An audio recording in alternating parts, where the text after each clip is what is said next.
Hi, everyone. Welcome to MBG's webinar series. We are thrilled to have you join us, and if this is your first time, welcome. We hope you enjoyed today's webinar. For those seeking CEUs, all you need to do is attend the presentation and complete the post-webinar quiz and survey. There will be no code words needed to gain your CEUs. But before we begin, I'd like to tell you a little bit about Manhattan Psychology Group. We were established in 2011 by Dr. Joshua Rosenthal and have continued to grow into a team of over 200 dedicated professionals.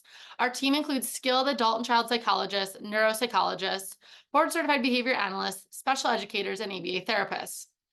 As a team, we are committed to wraparound care, which includes our wide range of services, from mental health and testing to ABA and educational services. This holistic approach allows us to address various needs and challenges with compassion and care. Whether you choose in-person consultations at our welcoming locations on the Upper West Side in Manhattan or Long Island City, or the convenience of telehealth, our team is committed to serving individuals, couples, and families of all ages in diverse settings. We are also pleased to offer these free monthly webinars for parents and professionals where we will continue to learn and foster meaningful connections.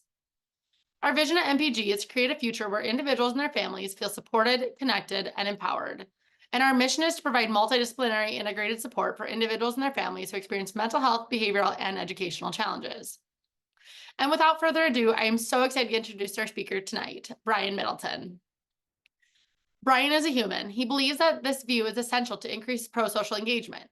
Brian is also neurodivergent. He is ADHD, autistic and ADHD, and has a reading disability and has hearing impairments. Brian worked as a special education teacher for 7 years, 5 of which was as a middle school behavior specialist before transitioning to being a full-time behavior analyst.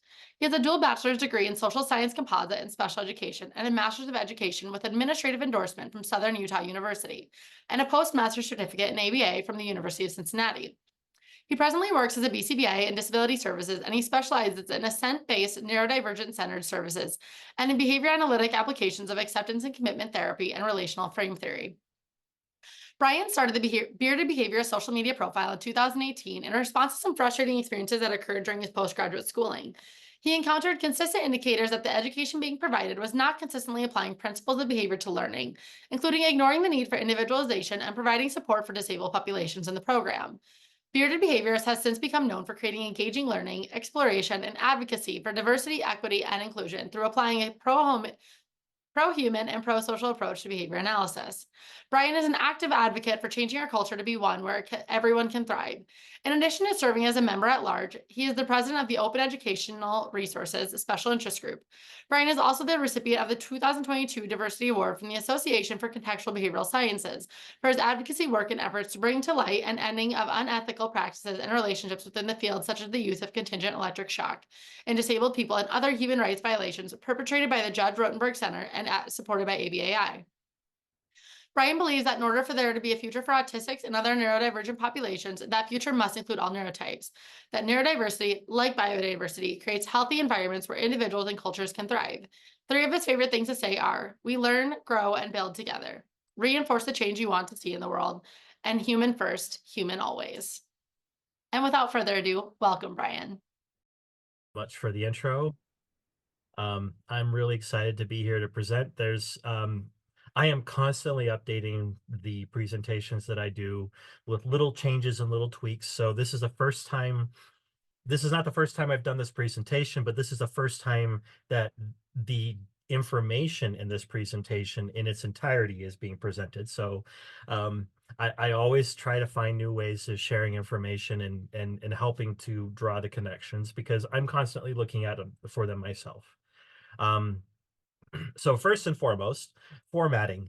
Everyone, I am a huge fan of accessibility. I believe that it's very critical. And so as a part of accessibility and being a fan of that, I welcome questions in the chat. I will try to keep an eye on the chat. You can ask them as we go. And if it turns out that it's something that I can't answer or that will be answered later on, I'll mention that. But otherwise, I'll try to answer it in the moment. And likewise, since sometimes it's a little bit more difficult to type in the chat, you are also welcome to unmute and ask the question. I know this is a little bit odd by comparison to the way most presenters do things, but I literally, genuinely, authentically invite you to unmute and ask the question in the moment. if that's going to work for you. If it works for you better to type it down or write it down and ask the question later, that's fine. But please feel free to unmute and say, "Hey, Brian, I got a question." And then I could be like, "Well, hold on a sec, I'll finish this thought," or "Yeah, what's up?" And we'll go from there. I would love this to be an interactive process. I want those questions. I enjoy being questioned. Some of the best ways that I have learned is when somebody has brought a question that I had never thought about. Um, and that's how we do. That's how we learn. And so this is me actively, openly inviting you to interrupt me if you have a question or you want to share a comment or something like that.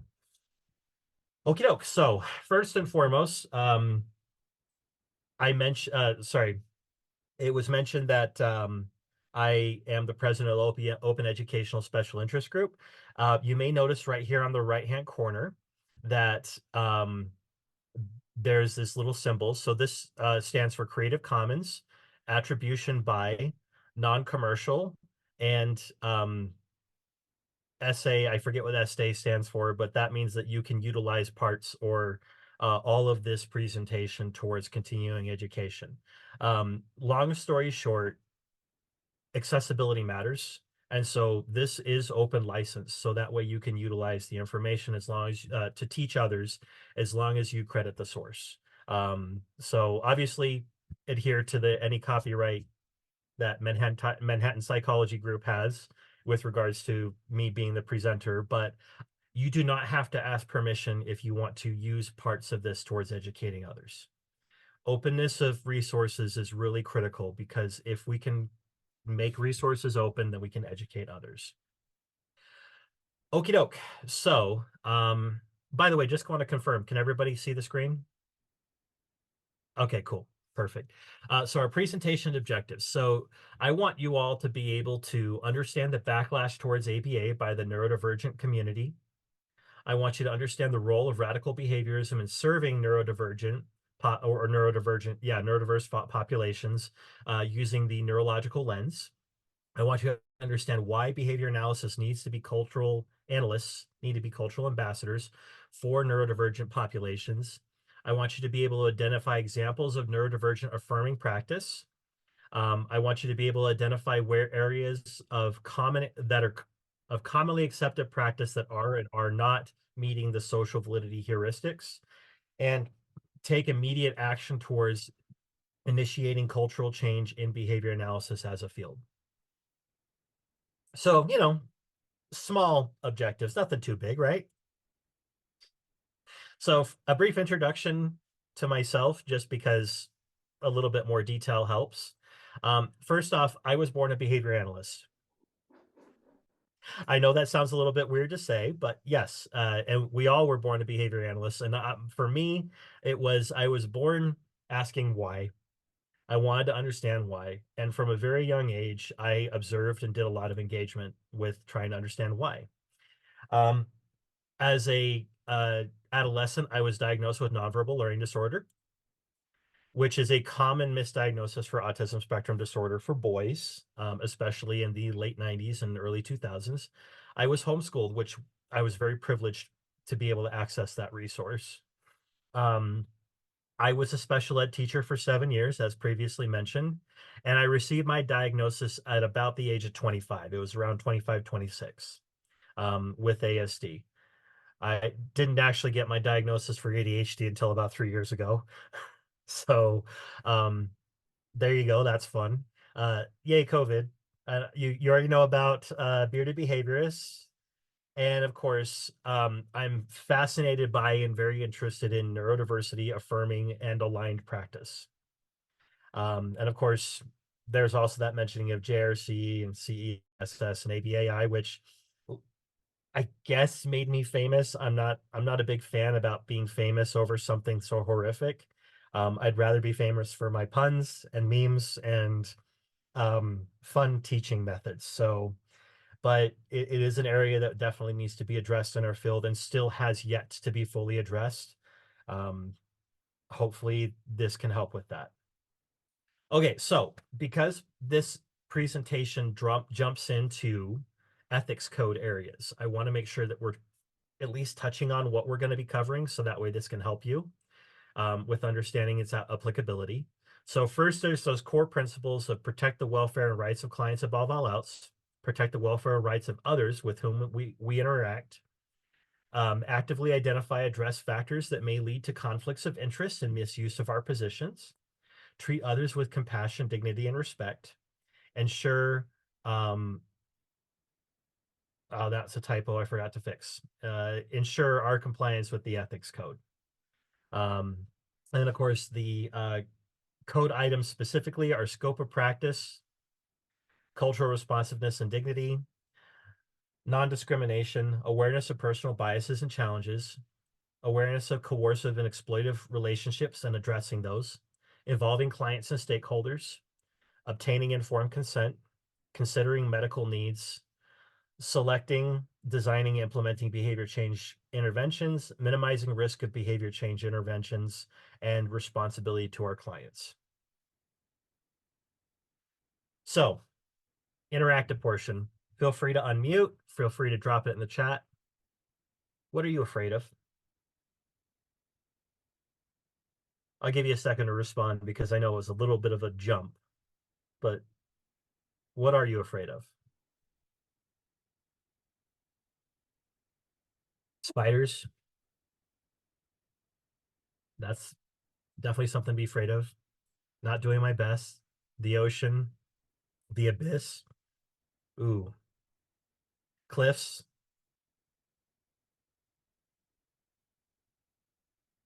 Any others? Disease. Yeah. Disappointing others' expectations. Heights. What one of my favorite authors, Terry Pratchett, he pointed out that he's not afraid of heights, he's afraid of depths. He can look at heights all day long and not be scared. It's looking down. That's the sorry, couldn't help it. It's one of those fun little observations. But yes, I understand afraid of heights. Okay. So here's what neurodivergent people are afraid of. You see, you start pretty much from scratch when you work with an autistic child. You have a person in the physical sense. They have hair, a nose, and mouth, but they're not people in the psychological sense. One way to look at the job of helping autistic kids is to see it as a matter of constructing a person. You have the raw materials, but you have to build the person. Oh, Ivar Lovaas.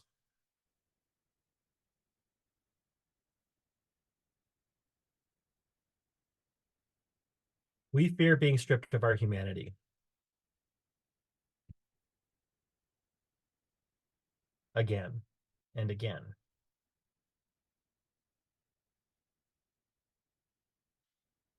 Now, I want to make sure that this is put out there with regards to that quote, because I want to make sure that we understand something very important. That is, it is easy to dehumanize.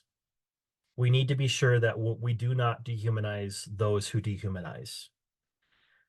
The enemy of being evidence-based, scientific, ethical, compassionate, caring is dehumanization. And so I plead with you to not fall into the trap of dehumanizing Dr. Lovaas. Yes, what he said and the actions that he took were horrific. And I also believe that Dr. Lovaas tried to be a good person. But there is no such thing as good people or bad people. There are people who do good and people who do bad. And we are the same people. Dehumanization is a trap that's easily fallen into, and it's a verbal behavior trap. Relational frameworks it's what's going on there. I've done a few posts talking about this sort of thing. That's one of them was the pendulum swing post I did. But the critical thing here is that when we can reframe to seeing ourselves as doing good or doing bad. It makes it easier for us to be responsive when we notice when we're doing something that's harmful. Um, there's a lot of anti-racism work that talks about this, anti-sexism, anti-homophobia, queerphobia, and it all falls back to these relational frames of if we can reframe instead of I am a good person, I try to be good. That helps. And the same thing goes for how we apply this to other people.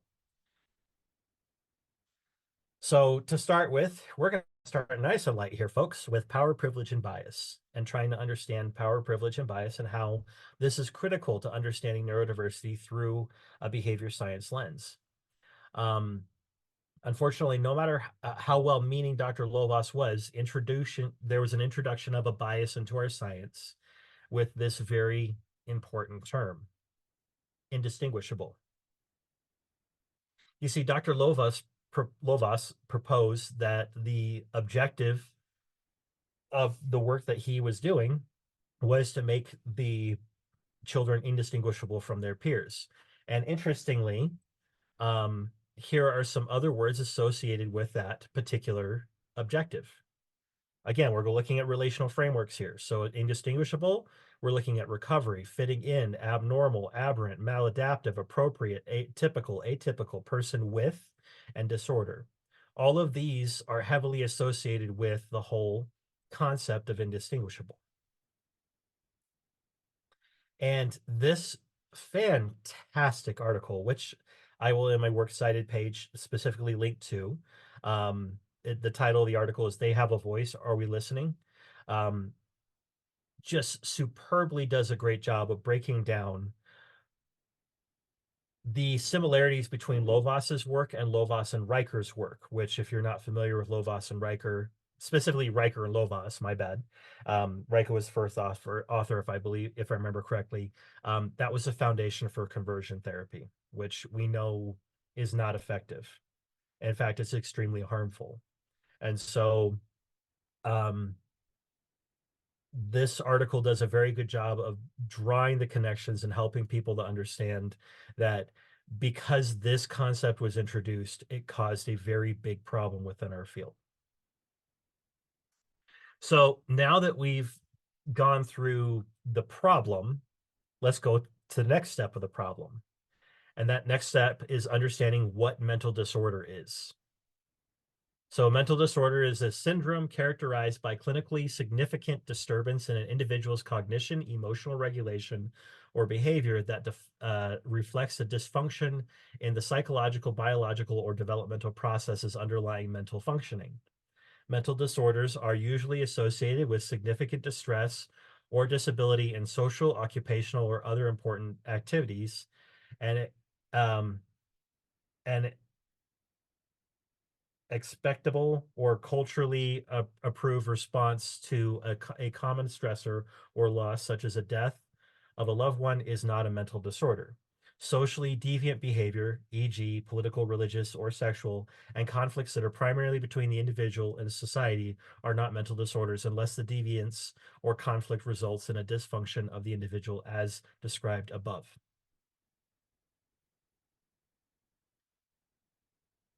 Is this behavior analytic?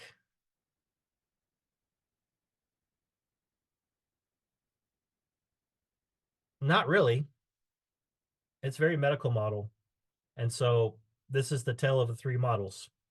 It used to be two models until I came across another model that improved on the models of disability. But this definition right here is very much not behavior analytic. In fact, it's got a lot of logical loops going on here, logical fallacies, mentalism, if you will, which mentalism is a type of logical fallacy.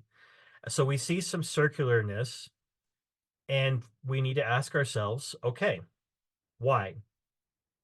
So when we're looking at the medical model sees the person as we're staying on relational frames for a minute, just so you can kind of build that framework out and understand it a little bit better. Disorder, abnormal, having deficits, aberrant, broken, needing to be fixed or cured, right? Being incapable or unfit to make decisions about their lives, needing uh, uh, Dang it. There's another one of those typos I was trying to find and couldn't remember where it was. Needing people who are more fit to make decisions for them. And you'll notice I did the autism puzzle pieces right here.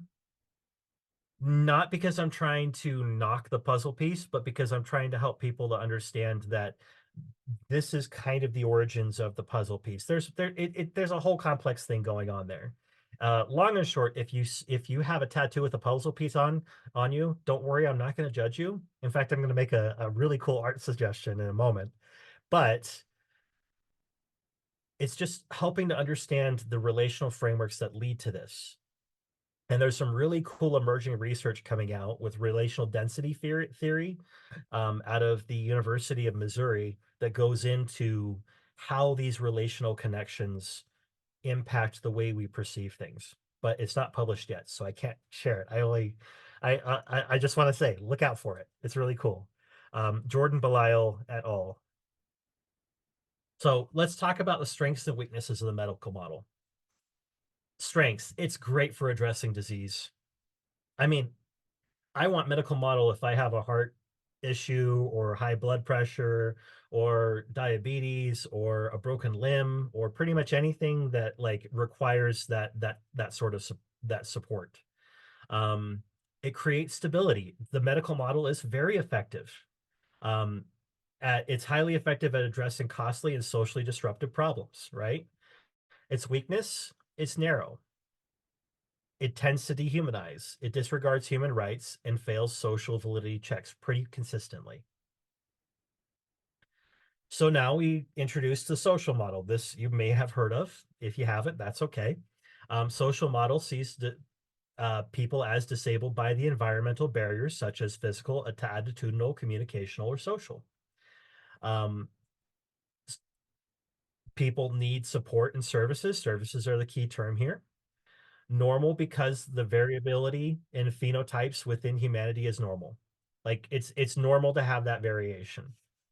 Um, it sees people as having equal rights and access in society and having a right to autonomy, choice, and informed assent/consent.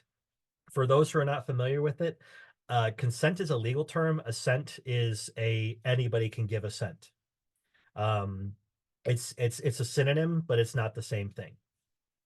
And just to help understand a little bit about the environmental barriers piece of the social model of disability, which the other model of disability that I'm about to mention after we go through the strengths and weaknesses also takes this particular view. But consider this question.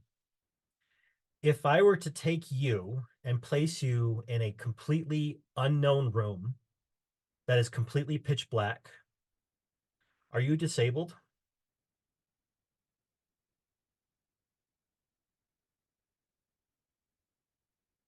And if I were to take somebody who has been blind for a while and has learned the navigation skills that blind folks are taught to help them navigate this world, and I put them in that exact same room, are they disabled?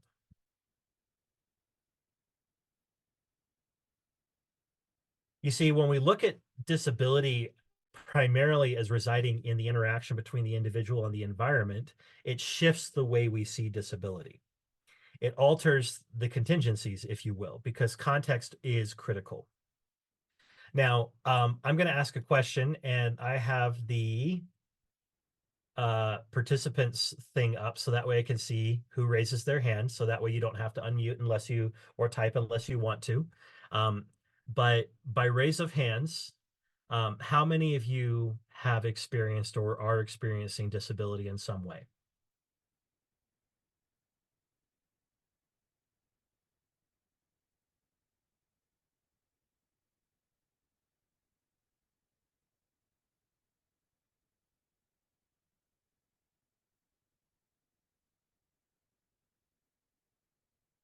All right, I'm getting some good responses. Thank you so much for the interaction. I appreciate it. Feel free to continue raising hands or commenting if that applies to you. Unfortunately, we did not have 100% of every person raising their hand or commenting yes.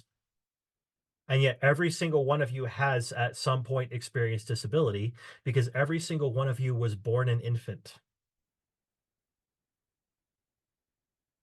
Every single one of you was 100% dependent on the people around you in order for you to live. Every single one. Yet we don't frame infants and being an infant as being disabled. Why? All right, so strengths and weaknesses of our social model. So the strengths of the social model are it centers on the individual. It focuses on environmental impacts of disability and creates community and shared values.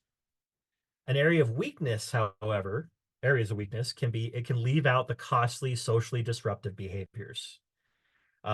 This is actually a common complaint for people who experience like truly disabling disability and often ignores real disease and disorders. Um, and of course, we experience the problem of something called diagonal ableism. This happens a lot within the neurodiversity community where somebody who has a lot of co-occurring conditions, especially if they're conditions that are harder to address or work through, such as schizophrenia, um, bipolar disorder, and OCD, tend to be excluded from even the neurodiversity movement. And that's a problem. Um, it's also a human thing, but it's a problem. And so we can see that the social model has some pretty big weaknesses, just like the medical model does. Introducing the biopsychosocial model. The biopsychosocial model has all the strengths of the medical model and all the strengths of the social model because it sees the individual as being disabled by environmental barriers and may needing medical support. Both. And needing of support and services. Services are still key here. Normal because variation in phenotypes is normal within humanity, right? It's not the standard deviations, 2 standard deviations away from the middle of the bell curve that's normal. It's the entire bell curve. That is the human experience. Still having equal rights and access to society and still having the right to autonomy, choice, and informed consent, assent. But there's some flexibility in how we address those things because the reality is that we as behavior analysts, yes, we do work with a lot of early intervention, early support, but we also get those really, really hard cases, those quote problem behavior. I don't like using problem behavior. I prefer costly. It's not a problem for the person. It's costly for the person. It's costly for the people around them. But it's very concerning, regardless of what the terminology we use is.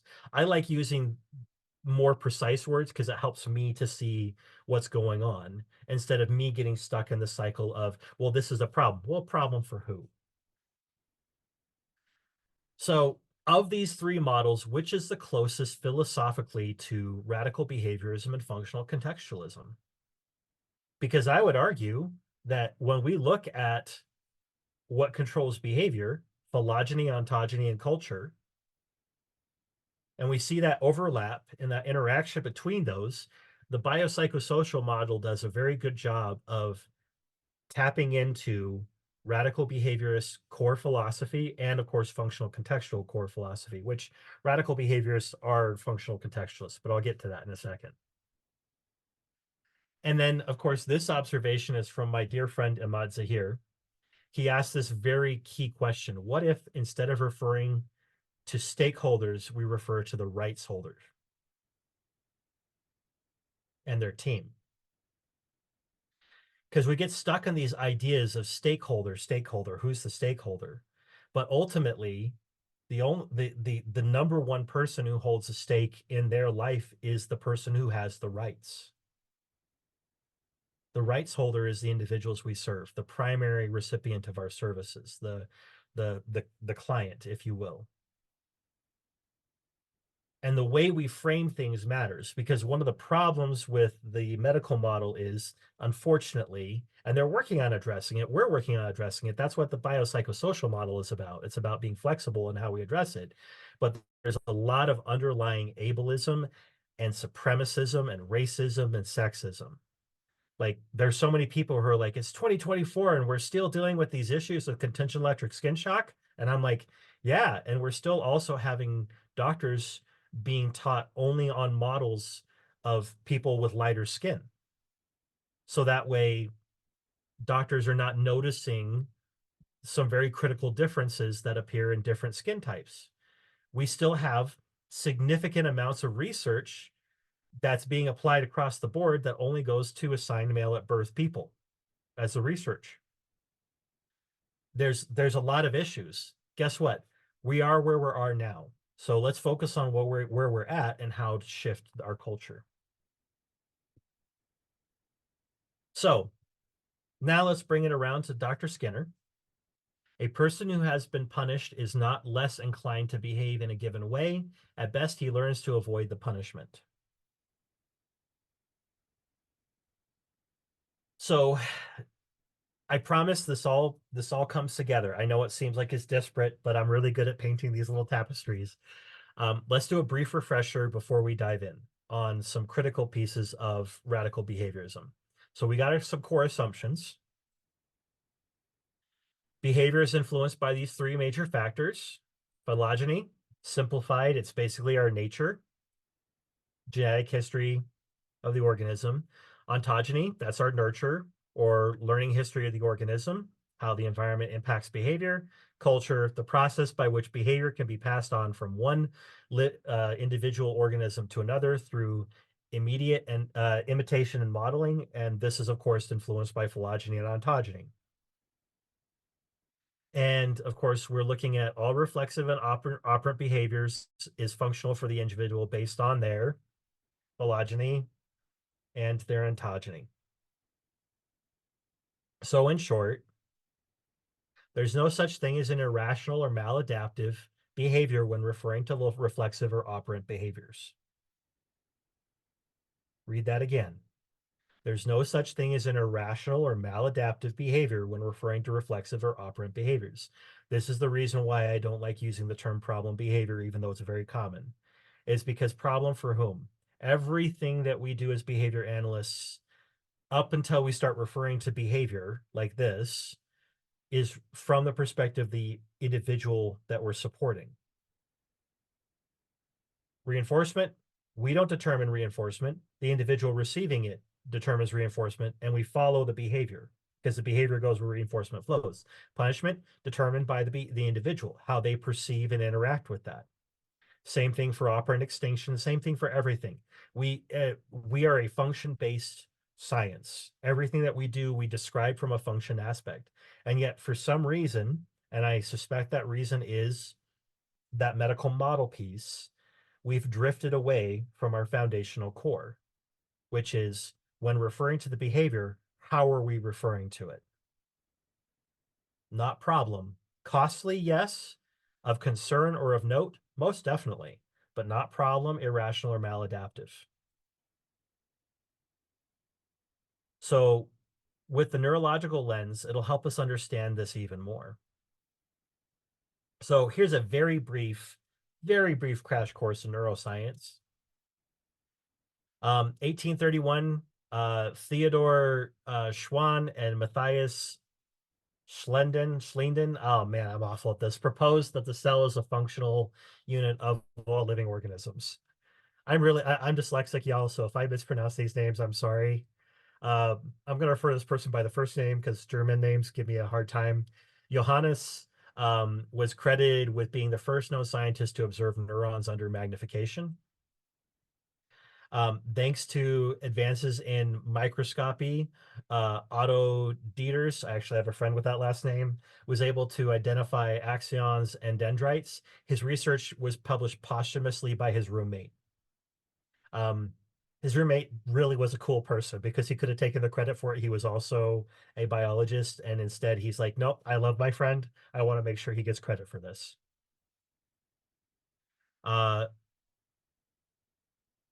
Camillo Golgi developed a staining method that allowed for better definition under microscopes. He proposed that the nervous system consisted of a continuous network of these cells.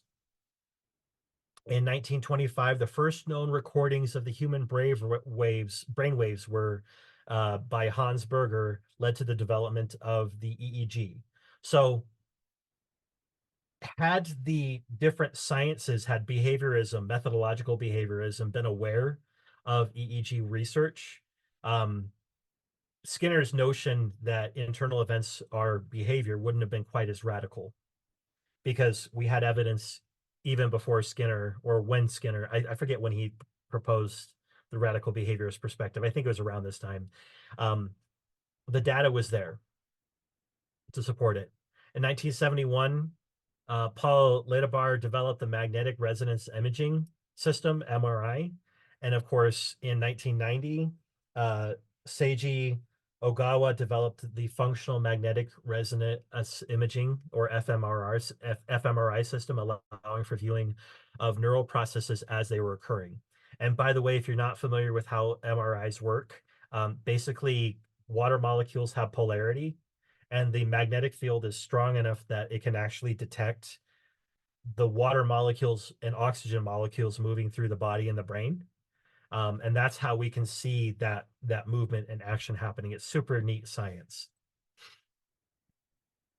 And I just realized that when I shared this, I forgot to check the box that allows for me to share the audio. So give me just a second here, and I'll make sure that that was checked, because this little piece is critical. I'm going to start the playing of the audio, and then I'm going to look to the chat, or if someone wants to unmute and give me the thumbs up that they're hearing the audio, I would appreciate that. So starting in 3, 2. As for every single one of us, learning something new means rearranging the way her brain works.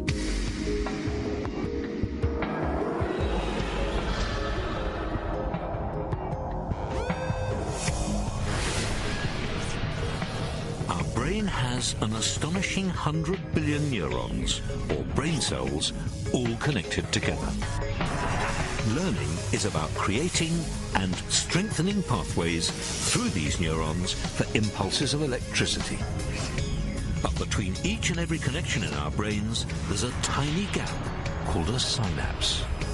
For any of us to learn something new, the electrical signal has to jump across this gap to continue its journey.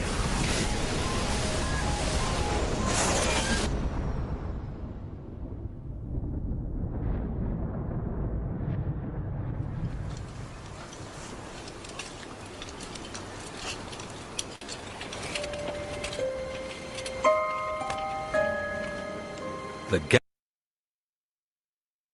Just so you know, I'm going to do a little bit of fast forwarding along the way, just to speed up the process. But I also like to stop and point out the gentleman speaking is this gentleman here with this amazing mustache. Just want to point that out because he's a pretty awesome dude also. But here we go. As for every single one of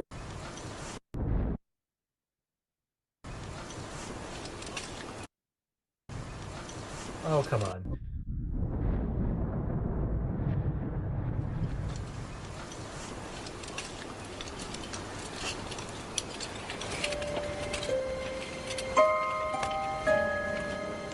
The gap between the two brain cells is tiny, but that doesn't mean it's straightforward for a signal to get from one side to the other.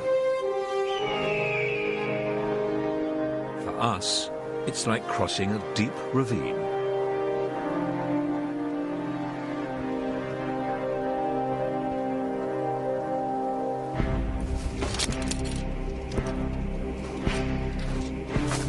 And getting from one side to the other should tell us something about the way we learn. The first time a signal crosses from one brain cell to the other demands the most effort, and it's the same when we cross our ravine. The first trip across is the hardest.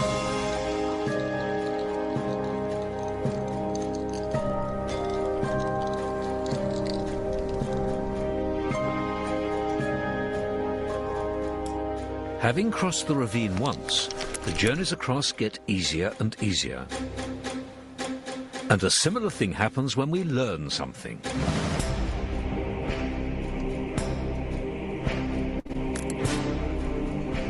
To start with, learning is difficult.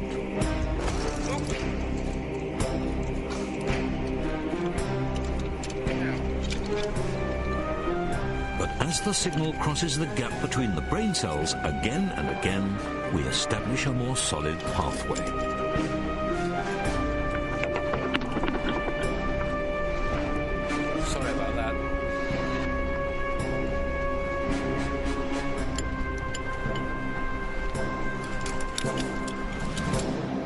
time we've made the crossing over and over again, it becomes effortless. We can do it whenever we like.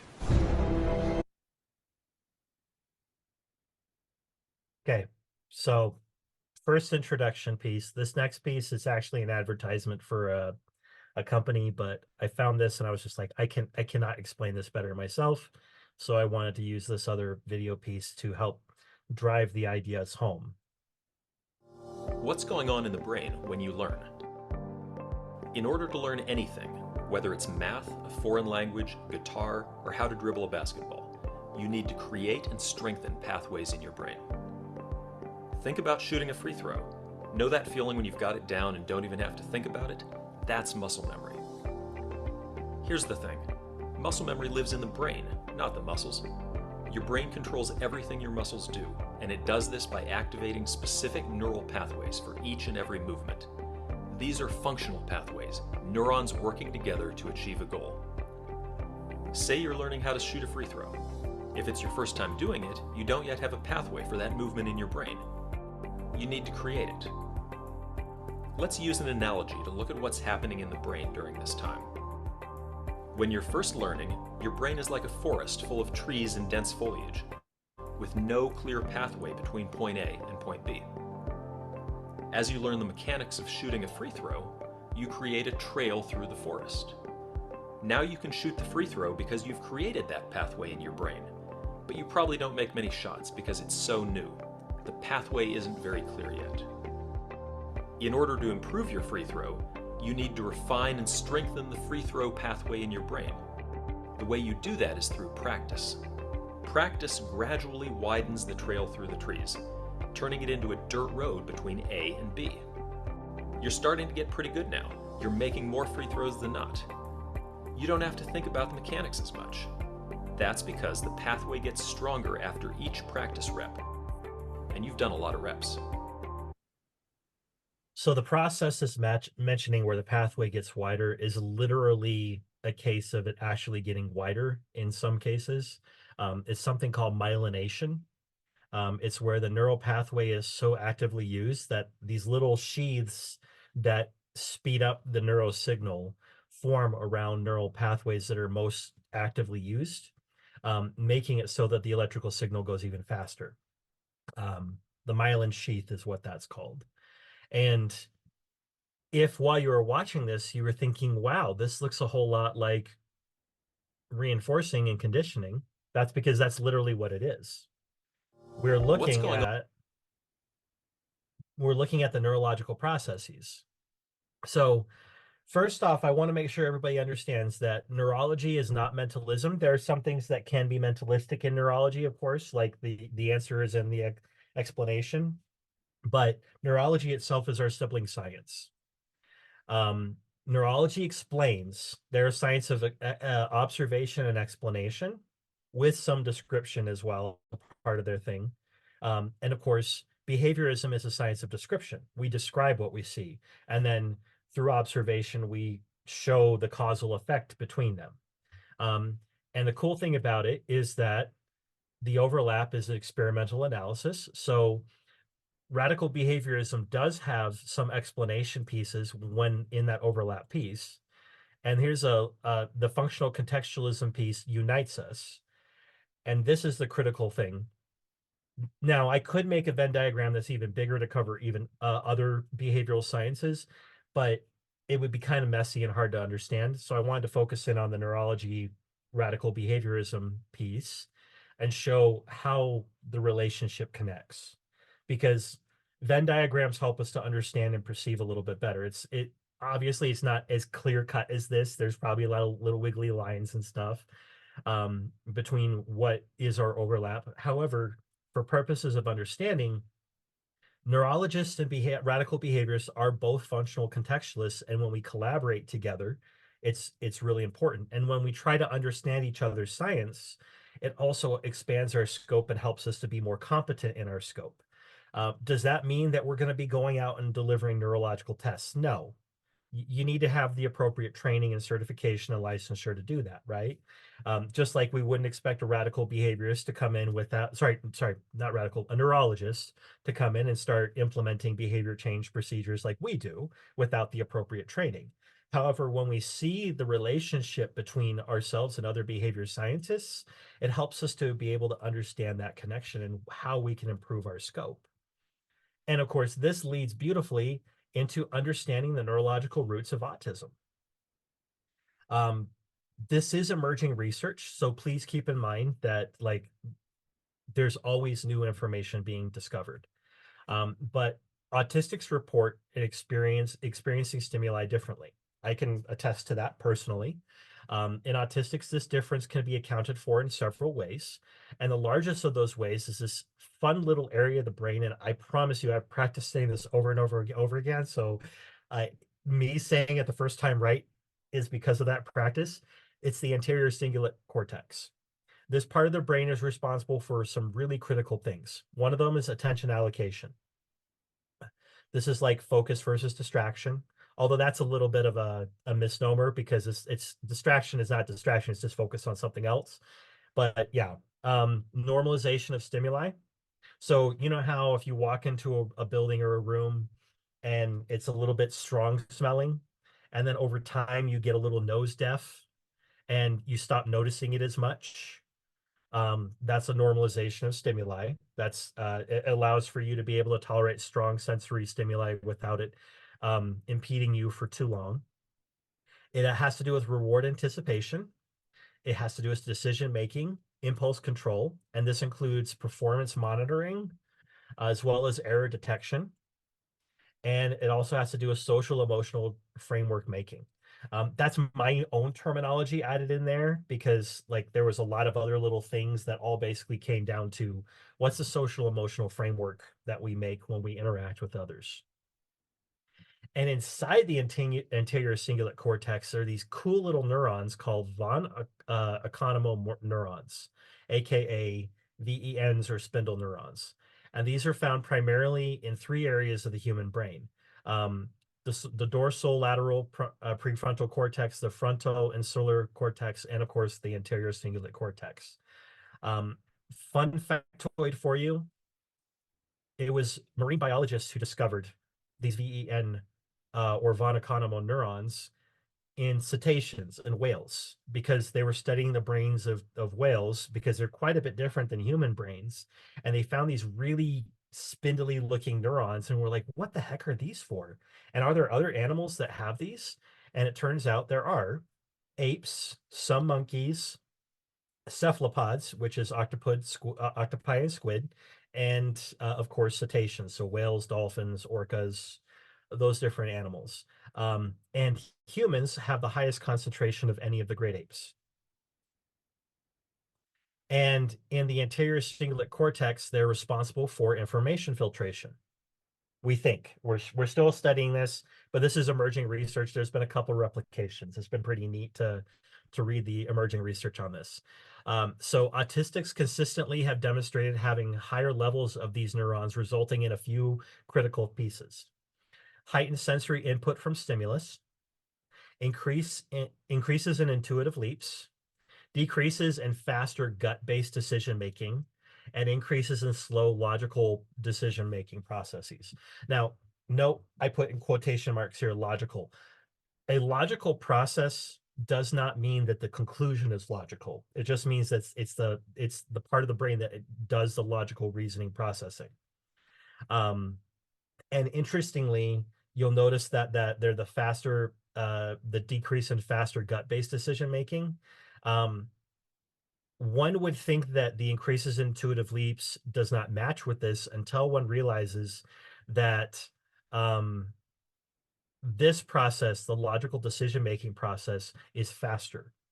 And so you will frequently come across autistics or other neurodivergent neurotypes, but mostly autistics, who have created rule-governed behavior for themselves that from your perspective, from our perspective, the observer is just like, where did that come from?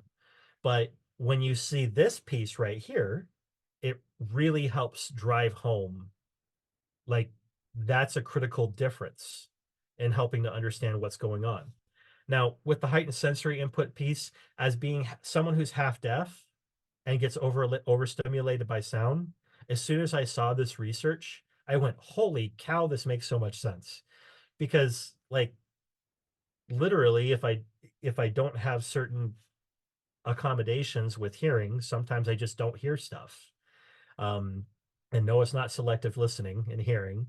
But at the same time, I also have this like hyper awareness of my surrounding, depending on how overwhelmed or underwhelmed or regular whelmed I am.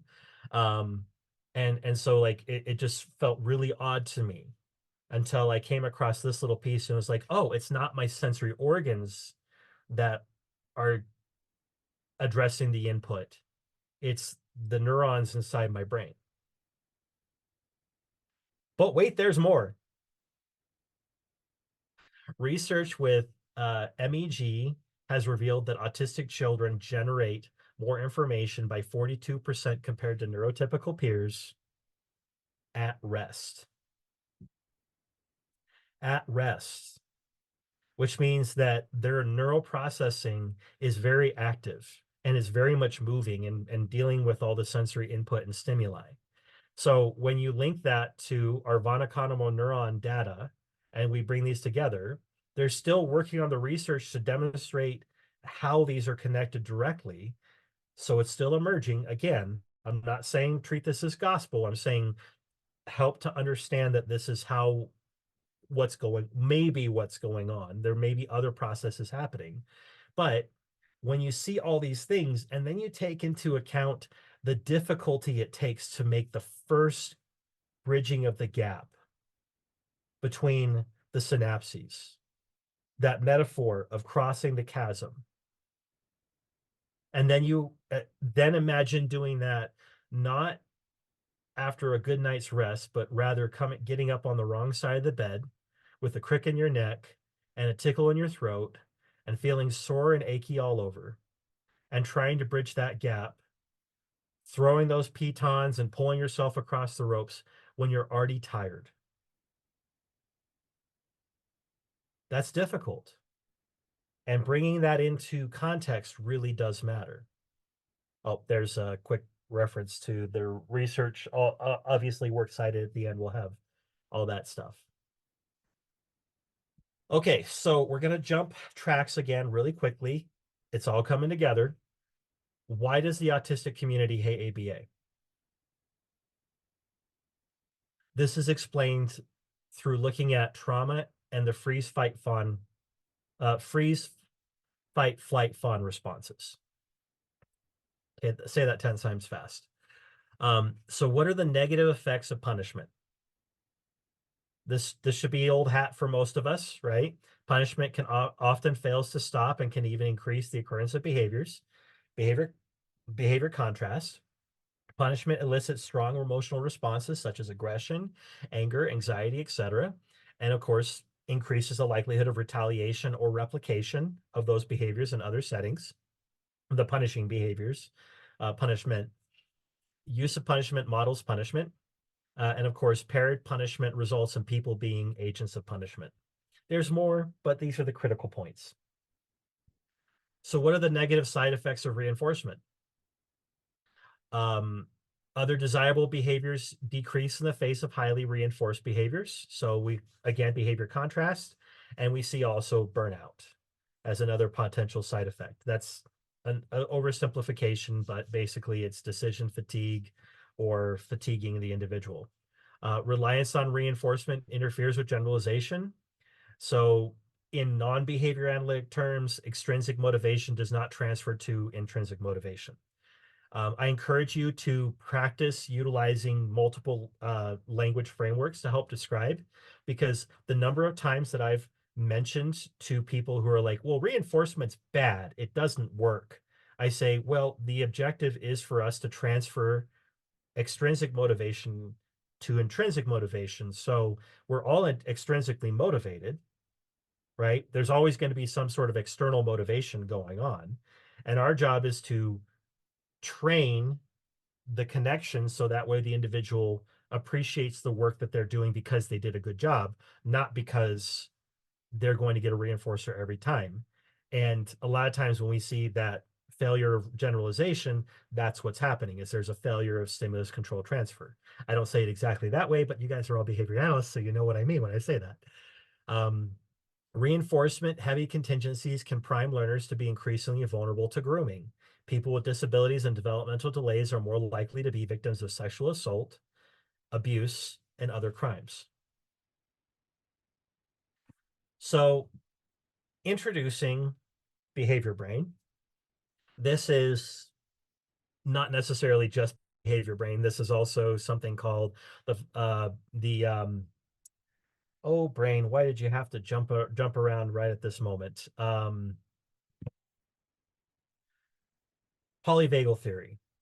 So in polyvagal theory, we see there are 3 core areas of the brain. Technically, this little blue piece is supposed to go further out, but it's a pretty image that I put together. So we have our upstairs problem-solving brain, and you'll notice that the blue area overlaps a little with the green. And then we have our downstairs or survival brain. So when we're looking at the brain and broadly speaking, what's happening in the brain, we have these 3 areas that serve these 2 primary purposes. And a characteristic of our upstairs or problem-solving brain is, so these are some common characteristics that can be related to it. It's connected, curious, eager, safe. Think Hanley's HRE, right? Happy, relaxed, engaged. For comparison, and consider this concept, the concept of flow instead. So this is actually used across multiple behavior sciences.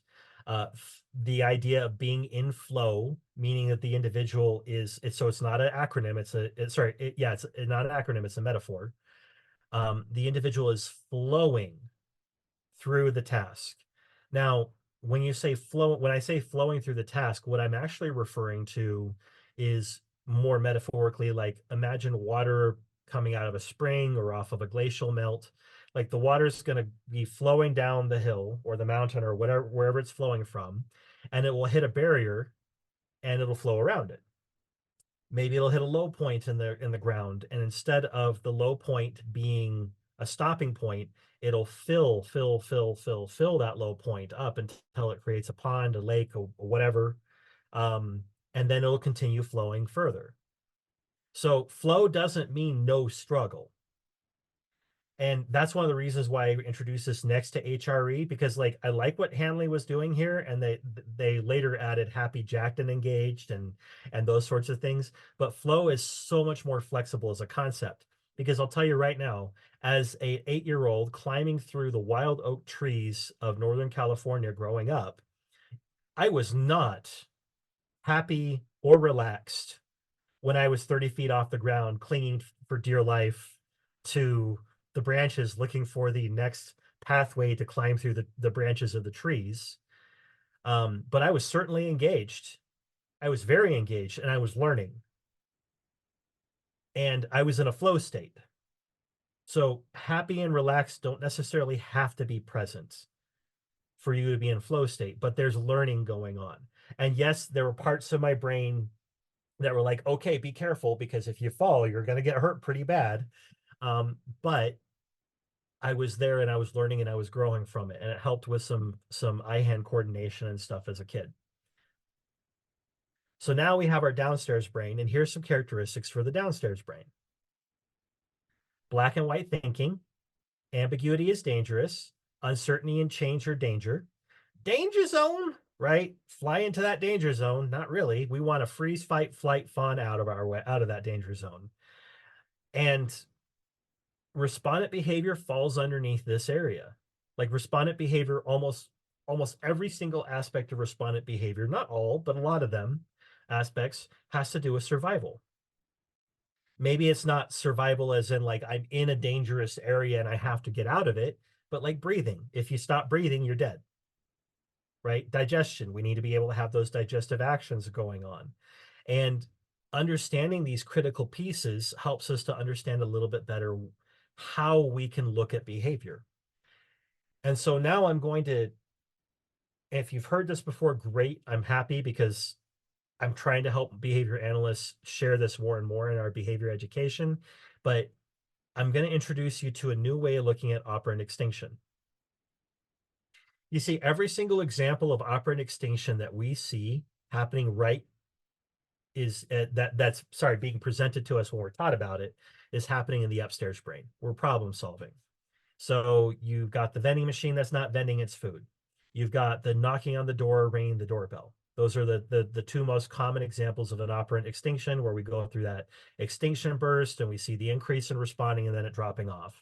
And then we see spontaneous recovery happening from time to time, depending on what's going on, or what the example is being utilized is. That's fantastic. Those are great examples. But what happens if we change it from being secondary reinforcers to primary reinforcers? I'm going to throw a primary reinforcer out there that's kind of critical. Air. Let's change it from being attention from somebody else or access to food, that access to a snack, right? To now we're engaging in operant extinction, or we're observing operant extinction of air. Somebody is drowning. So we start seeing the operant extinction occurring. We see the flailing and the moving around. We see the variability of responding. We see the screaming, the shouting, right? If it's an animal and its foot is caught, it's going to thrash and flail. Like, there's animals that have been recorded that if their foot gets caught, they'll even gnaw their own limb off so they can survive. It's pretty traumatic looking, because it's really traumatic. And the thing is when we're looking at operant extinction, if we're only looking at it from the upstairs brain problem solving part of the brain, then we're missing some critical pieces. Because you're not going to, when you see somebody flailing out in the water, say, use your words, then I'll throw you the rope.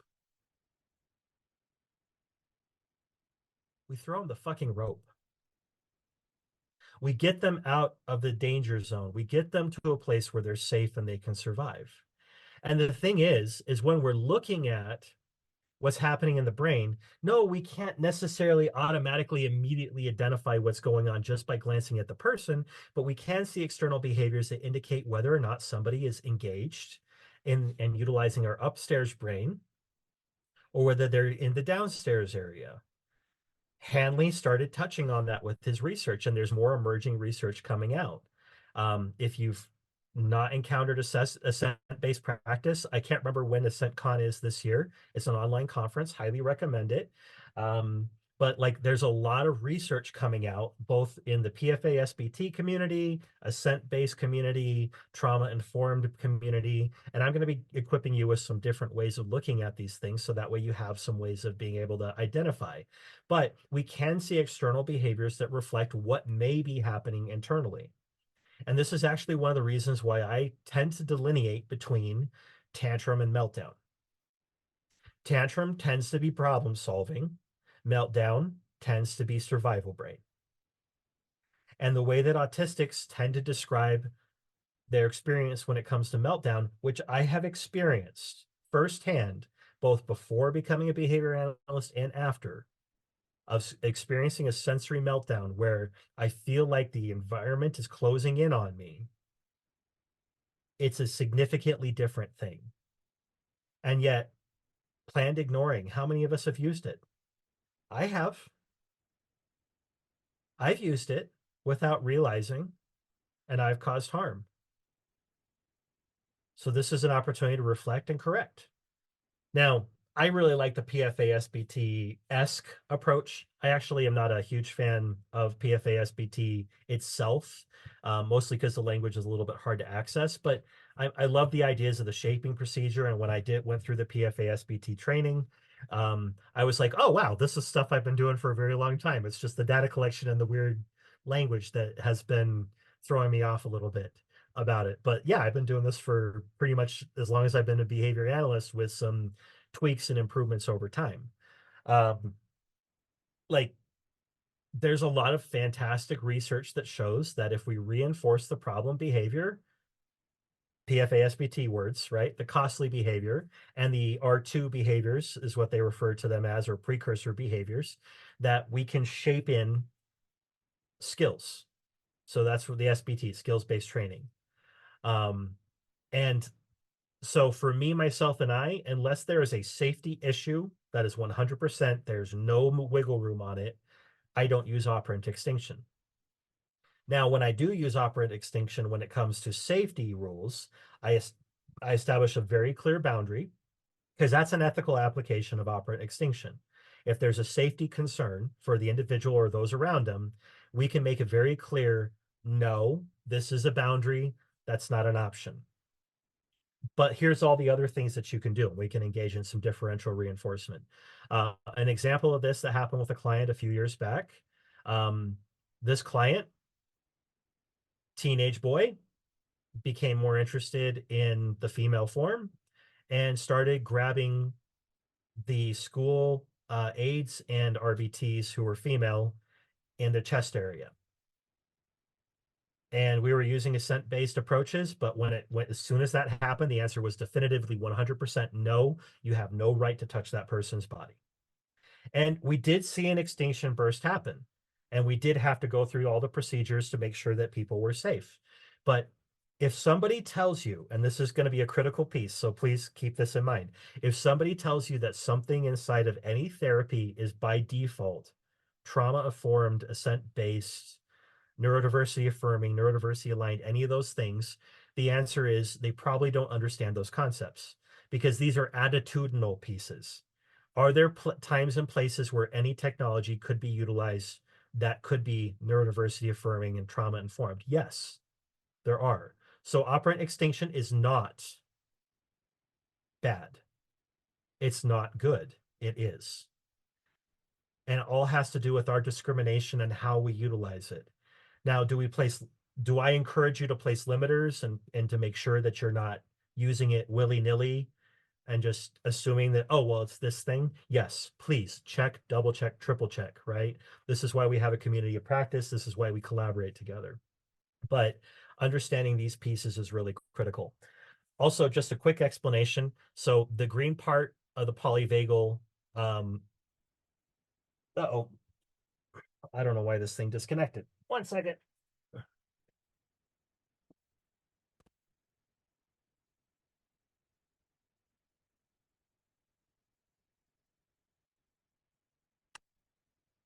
Trusty wired headset on hand because the new wireless headset is something I'm working through. Okay, so the green part of polyvagal theory that's our linguistic centers. That's where languaging happens. The midbrain, that blue area or the blue zone, that's where we see a lot of freeze and fawn responses. And then of course, the lower part of the brain, that's our fight flight responses. And you'll notice that there's crossover between them.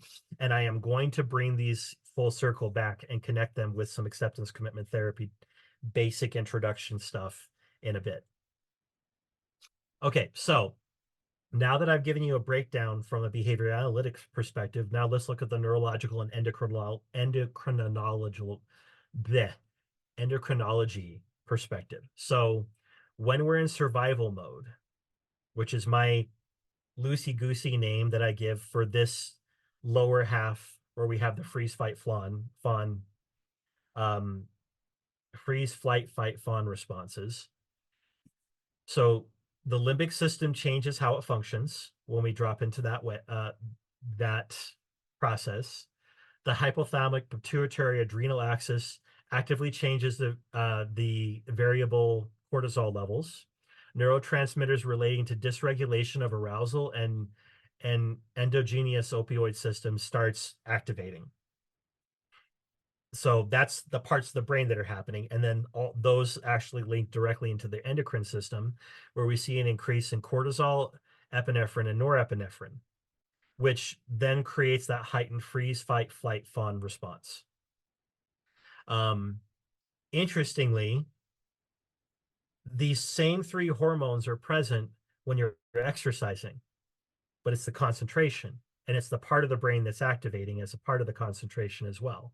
So it's not to say that these hormones are bad. They aren't. They are. They're just something that happens. But understanding that if you're constantly flooded with cortisol, that's going to cause some problems. Same thing for epinephrine and norepinephrine. So then that brings the question of what happens when an organism can rarely exit survival mode, when it's constantly exposed and is always under threat. Trauma.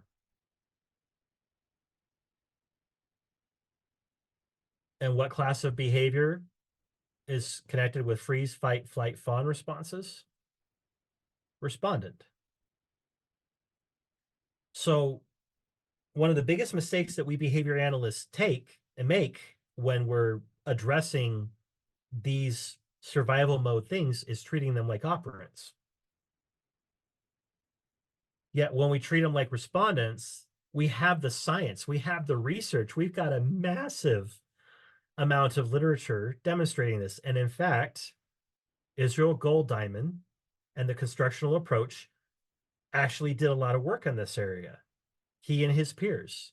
And there's been a resurgence. So if you see nonlinear contingency analysis or the constructional approach coming up, that's what they're referring to. And Golddiamond predated Lovas's work. Some people refer to Ivar Lovaas as being the father of applied behavior analysis. I would argue that that's definitely not true. In fact, I would argue that the parents of applied behavior analysis are Bear, Wolf, and Risley, with Montrose Wolf being the heart of that parenthood of our field when they identified the 7 dimensions of behavior analysis. And if you haven't had a chance to read their revisit to the 7 dimensions of behavior analysis, which they published 20 years later, I highly, highly recommend that you do so, because it is both enlightening and scathing of our field, and is something that can help us improve. So we started out this section with the question, why does the autism community hate ABA? Some would have you believe that the anger and hate that the autism community has towards ABA is irrational. As we have established, all respondent and operant behavior has a function and therefore is rational. These behaviors do not come out of nowhere. So why would we be mentalistic? I would argue that the function of the mentalistic behaviors of our community, behavior analysts towards the autism community, are avoidance and escape from having to admit that we can and do cause harm, avoidance and escape from increased response effort from having to change our entire approach from training to business models, continued access to reinforcement through financial stability and success. Well, as much financial stability and success as we can get for working our butts off, but I would argue it's more the big corporate models that focus on that piece. Attention from those also engaged in similar behaviors. Attention from those pushing back against these behaviors, because we kind of ramp each other up. And sensory, automatic sensory resulting from tacting that we are a good person, who are being caring and compassionate by doing the hard thing of providing effective treatment when other helping professions are not willing to, not being evidence-based in our approach. If you're feeling uncomfortable right now, that's good. That's very good, because we should feel uncomfortable about this. This is a critical piece, and it's hard. It's hard to tact this. It's hard to reflect on how we may have unintentionally caused harm or contributed towards it in other ways. And yet we need to have this discomfort, because that discomfort helps us to start engaging that discriminating training. I can do them. Discrimination training. It's time for a sip of water.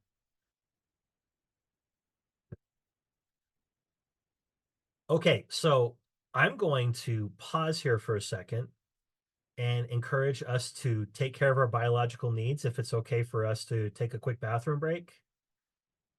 Would we be able to pause the recording for a minute so folks can take care of that need? Yep. Okay, thank you everybody for the body taking care of yourself break. Were there any questions also for before we jump back into this next piece?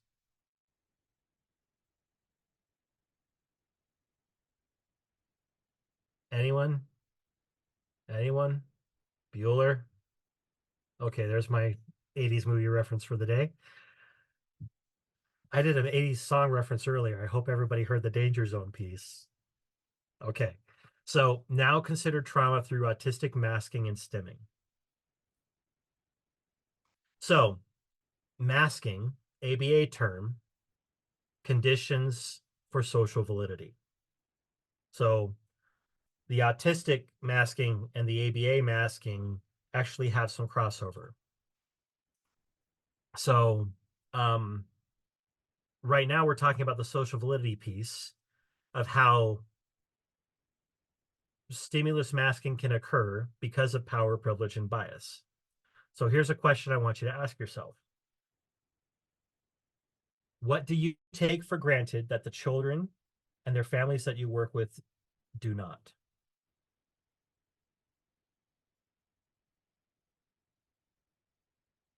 How does your position and actions in the environment impact the behaviors of others? The client, families, RBTs, other supervisees? And I don't have easy answers for you on these questions because these are about self-reflection. And these are hard questions to ask. These are questions I reflect on pretty regular, like, now bias. What biases exist that impact your decision making? Remember how we talked about the social medical model and the biopsychosocial model at the beginning? All of those models present biases. They're paradigms, they're frameworks. And in fact, the number one paradigm framework that the medical model has led to is the pathology paradigm. It's looking at behavior as a pathology. And the objective of the neurodiversity movement is to try to counter the pathology paradigm. Now, does the neurodiversity movement also have biases? Yes, that's one of the reasons why we did a critical analysis of the social model, to see the weaknesses, because biases exist and they impact our decision making. How do your experiences inform your bias, though? I can tell you right now how my experiences inform my biases. Assigned male at birth, white, grew up when the middle class kind of sort of still existed. In Northern California, my parents were able to afford to homeschool me and my 6 siblings. Very privileged in those areas. Some other things that inform my biases. I also grew up in a very religious household. I was exposed to cult and cult-like contingencies very regularly. I experienced trauma in the form of neglect and not getting my needs met. All of those experiences inform my biases. And it is so easy for me to walk in and see those little tiny similarities between my experience and somebody else's, and just jump to that conclusion. But when I do that, how does that impact the social validity of the work that I do? And the same thing for the power and privilege piece.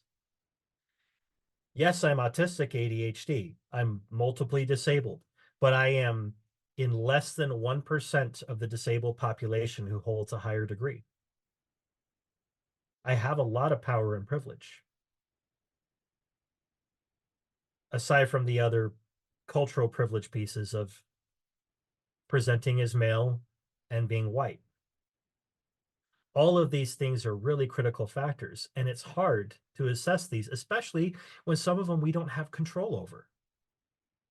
I can't control the fact that I was assigned male at birth or that I'm white, and yet those things are indeed factors that I have to take into account because this impacts social validity and the work that we do. So now we're going to jump into understanding masking. And this is a very brief intro. I actually have another presentation that I'm going to be doing called Masquerade Macabre that will go in depth. And there's going to be some, when you watch that one and participate in that presentation, you're going to see some similarities and even some identical slides. But we're going to briefly touch over this because this is an overview. So first off, the punishing contingencies related to masking, autistic masking, neurodivergent masking. The individual contacts heavy schedules of reinforcement in social settings, dominated by neurotypicals for appearing abnormal or aberrant as defined by group rules, both spoken and unspoken. I want to that's another piece I forgot to add in.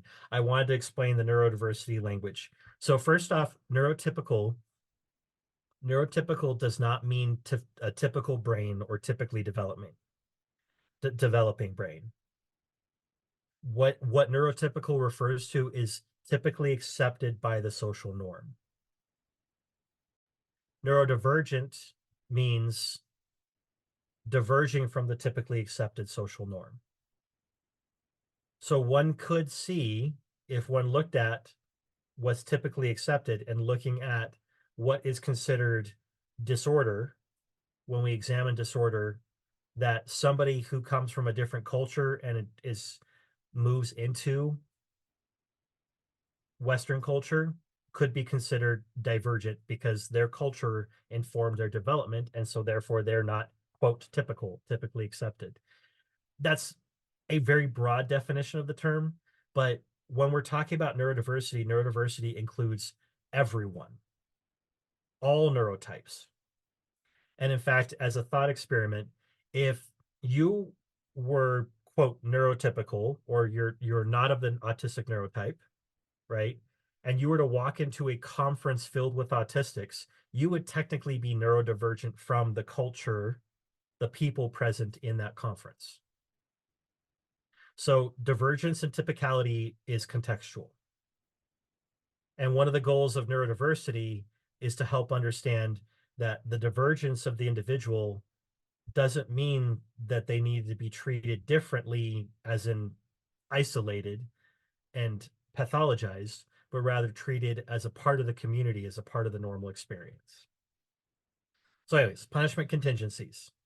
We're seeing anything that does not appear typical or as accepted as being abnormal or aberrant.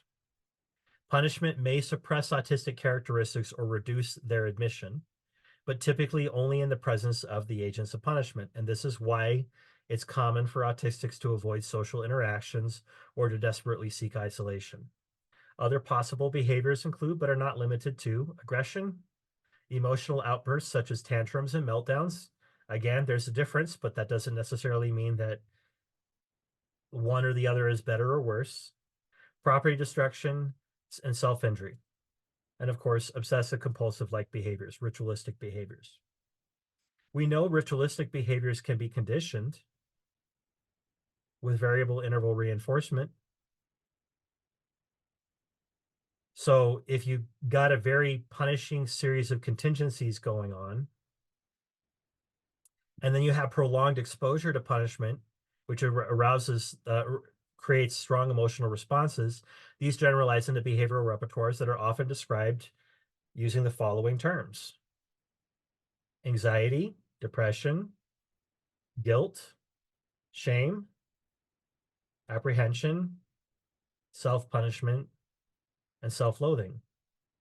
And furthermore, prolonged exposure may increase self-injurious or aggressive behaviors or change topographies of subtle or to be more subtle or self-injurious. This includes replicating punishment contingencies the individual has been exposed towards others who express characteristics that deviate from the perceived norm. Remember how I mentioned, though, those ritualistic behaviors? Because those develop not because of just exposure to punishment, but also exposure to reinforcement. In addition to the punishment of autistic traits and behaviors, there is reinforcement of those, quote, normal behaviors that are imitated on a very thin variable schedule of reinforcement. Even when attempting to mimic those behaviors, imperfections in mimicking frequently contact thick schedules of punishment. And that's one of the reasons. I'm not saying it's the only reason. There's also possibilities that there's certain characteristics of neurobiological that certain groups are more prone towards obsessive compulsive type behaviors or ritualistic behaviors. However, based off of our research and what we know about behavior and how it works, just based off this discrimination training that I'm seeking to help you see, of course we would see ritualistic, superstitious style behaviors cropping up. What's more, when it comes to self-injury, these sorts of things are so critical to understand, because if we're seeing that SIB is occurring, be it with somebody who's highly vocal and communicative, or somebody who maybe is non-speaking or is selectively mute, it starts to make a little bit more sense. There's other factors going on. I'm not saying that we have the answer to everything. I'm not telling you to automatically presume that this is what's going on. But what I am saying is these are all factors. We argue over which came first, the chicken or the egg, phylogeny or ontogeny. It's both. Although I will argue that the egg evolved before the chicken. So technically we have the answer to that question. The reason I dropped back to this is a thought occurred to me about somebody that I'm very good friends with who will remain unnamed. And they were engaging in self-injury and mentioning to me how frustrated they were because the self-injury was helping them to regulate their nervous system. Not how they described it, but how I was observing it. And being like, this is a problem. I need to fix this. And I said, okay, but what's going on in the environment? And they were like, we broke it down and we talked it out together. And they were like, oh, well, okay, there's some things I have to do to change my environment, but there's also some things that I can't control in my environment because these factors here, and I'm stuck. And they said, so I can't just stop, but I have to stop because it's hurting myself. I could get an infection. They were engaging in burning and cutting themselves. Small burns, not big ones, but still bad. And because of my fascination and love of all things neurology and evolutionary science, I said, wait, how often do you cut versus burn? And they said, well, I use a lighter and kind of burn more than I cut. And I said, okay, this is good. And they're like, wait, what do you mean? And I was like, hold on, bear with me.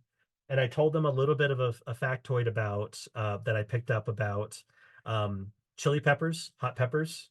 You see, the capsaicin, the active ingredient in peppers that causes the burning sensation, it actually literally activates the same part of the brain that is activated when you're actually feeling a burn on your skin. They figured that out through fMRIs. So there's literally 2 mammals on the planet that willingly eat chili peppers. They're humans and a rodent that has evolved, deleted the gene that detects that heat. And the reason the chili peppers evolved that way is because they wanted lizards and birds to eat their seeds, because mammals with grinding teeth would destroy the seeds and the seeds wouldn't spread. But we humans are so weird because we can learn to love the pain. Relational frameworks, folks. And so I showed this individual how they could use ghost pepper and Carolina Reaper sauce to help with the pain attenuation that they were engaging in without actually hurting themselves. And last time I checked in with them, which was like a few weeks back, they've not engaged in self-injury for over a year now. You see how being a contextual behavior scientist can change things? Because this person was so afraid of judgment.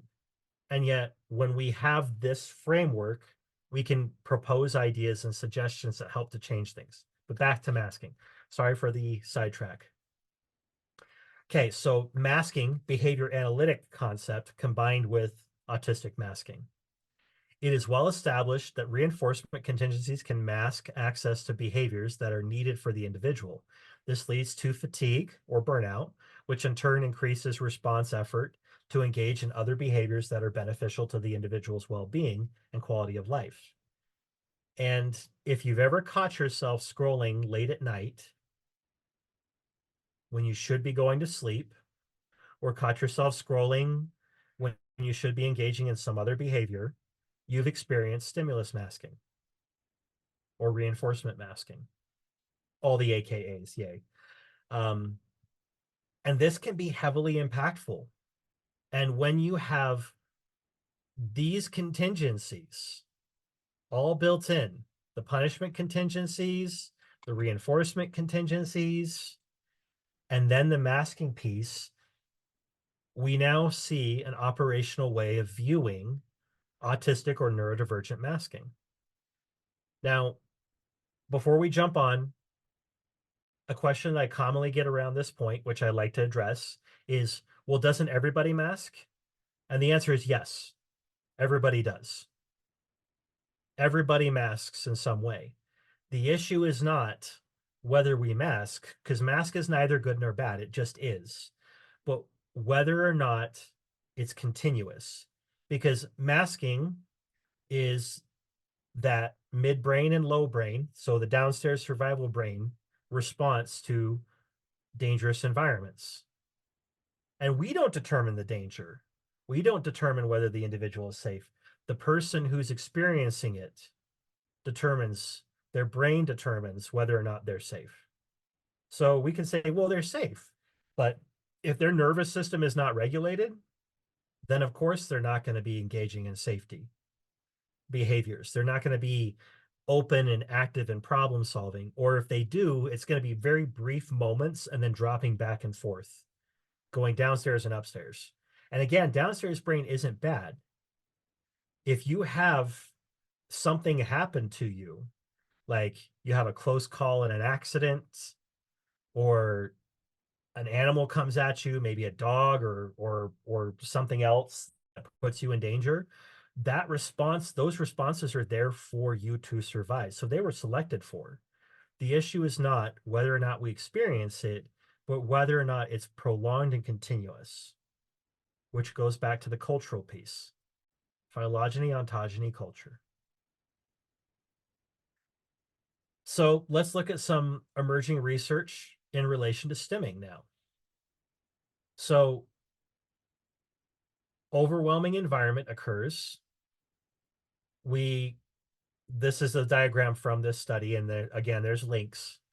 There's sensory overload. So the individual has uncontrollable emotional states that they're struggling with. So they engage in stimming to calm themselves. And then maybe they also experience some noisy thoughts. Remember that whole piece about how our brains are 40% more active at rest for autistic children? Same thing, uncontrollable emotion, stimming, calming. You see that cycle that's occurring here? And then we also have the overwhelming environment. Hey, this was not a behavior analytic paper, but look what they touched on. Internal events and external events. They're behavior scientists just like us. Maybe they don't have the same understanding and training and knowledge and massive collection of research that our field has on areas of how stimulus impacts behavior, but they're still behavior analysts, and they're touching on the question that needs to be touched on. How is the environment impacting behavior? Stimming can, not always does, can. This is important. You're a behavior scientist. This is not me telling you to jump to the conclusion. This is me saying, behavior scientists, be a behavior scientist. Stimming can function as automatic negative reinforcement. Automatic negative reinforcement we most commonly see with pain attenuation or scratching, right?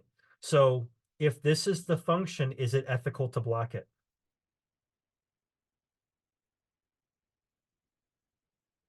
I can't give you that answer.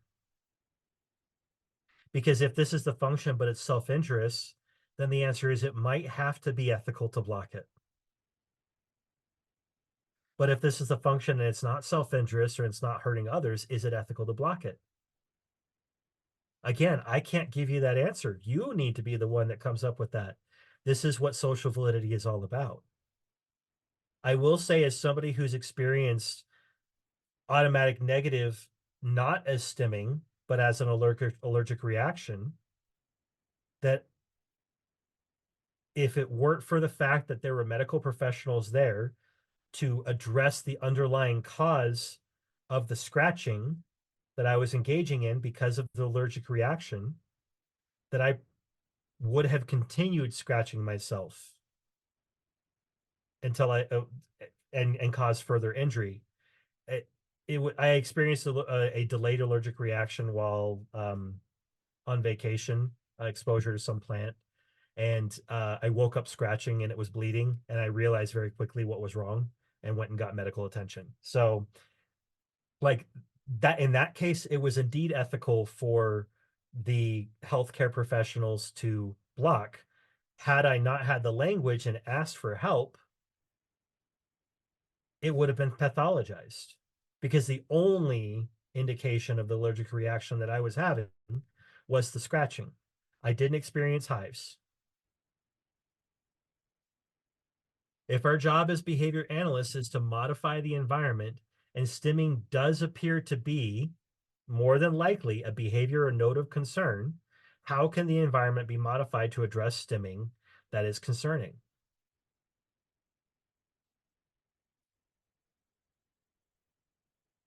What are stims that you do to self-regulate? Everybody stims.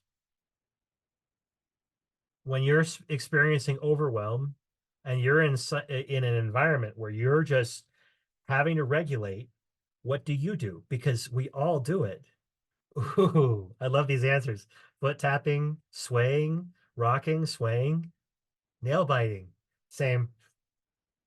Going to the bathroom, twisting hair or jewelry, cracking knuckles, twirling hair. Love it.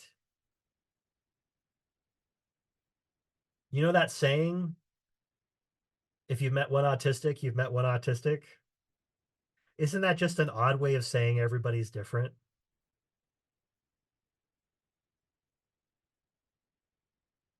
Everybody's different. If you met one human, you've met one human. Neurodiversity is the diversity of human brains and minds, the infinite variation of neurocognitive functioning within our species. Dr. Nick Walker. If you have not had a chance to read her work, I highly, highly, highly recommend going to her Nick Walker's website, where a lot of her essays are published. Or you can also buy the book Neuroqueer Heresies, which is available on audio. I'm an audiophile. I love listening to audiobooks, reading disability. Yay. And the best part about Neuroqueer Heresies is it's a collection of essays, so it's easy to take in small chunks. Don't feel like you have to sit down and consume it, although you might feel like you should sit down and consume it. But Dr. Walker, she is one of the key people that helped with developing the neurodiversity movement. And so if you want to understand neurodiversity better, she is one of the people to go to. So this was alluded to in my introduction, but neurodiversity is about understanding the diversity of neurobiological types. Sometimes people say neurotypes. I like to say neurobiological because our bodies interact with our brains. We're not, brains in a meat suit walking around. It's all a part of it, right? And so the reason I use the picture of the banana is for a very good reason. If you've ever tasted those banana candies and been like, why doesn't this taste like bananas? Here's a little fun factoid for you. That's what bananas used to taste like. The banana that we eat today is called the Cavendish banana. I forget what the name of the original banana that was the commonplace banana, where the artificial flavor comes from. And it is an artificial flavor. But you see, the banana is actually a clone.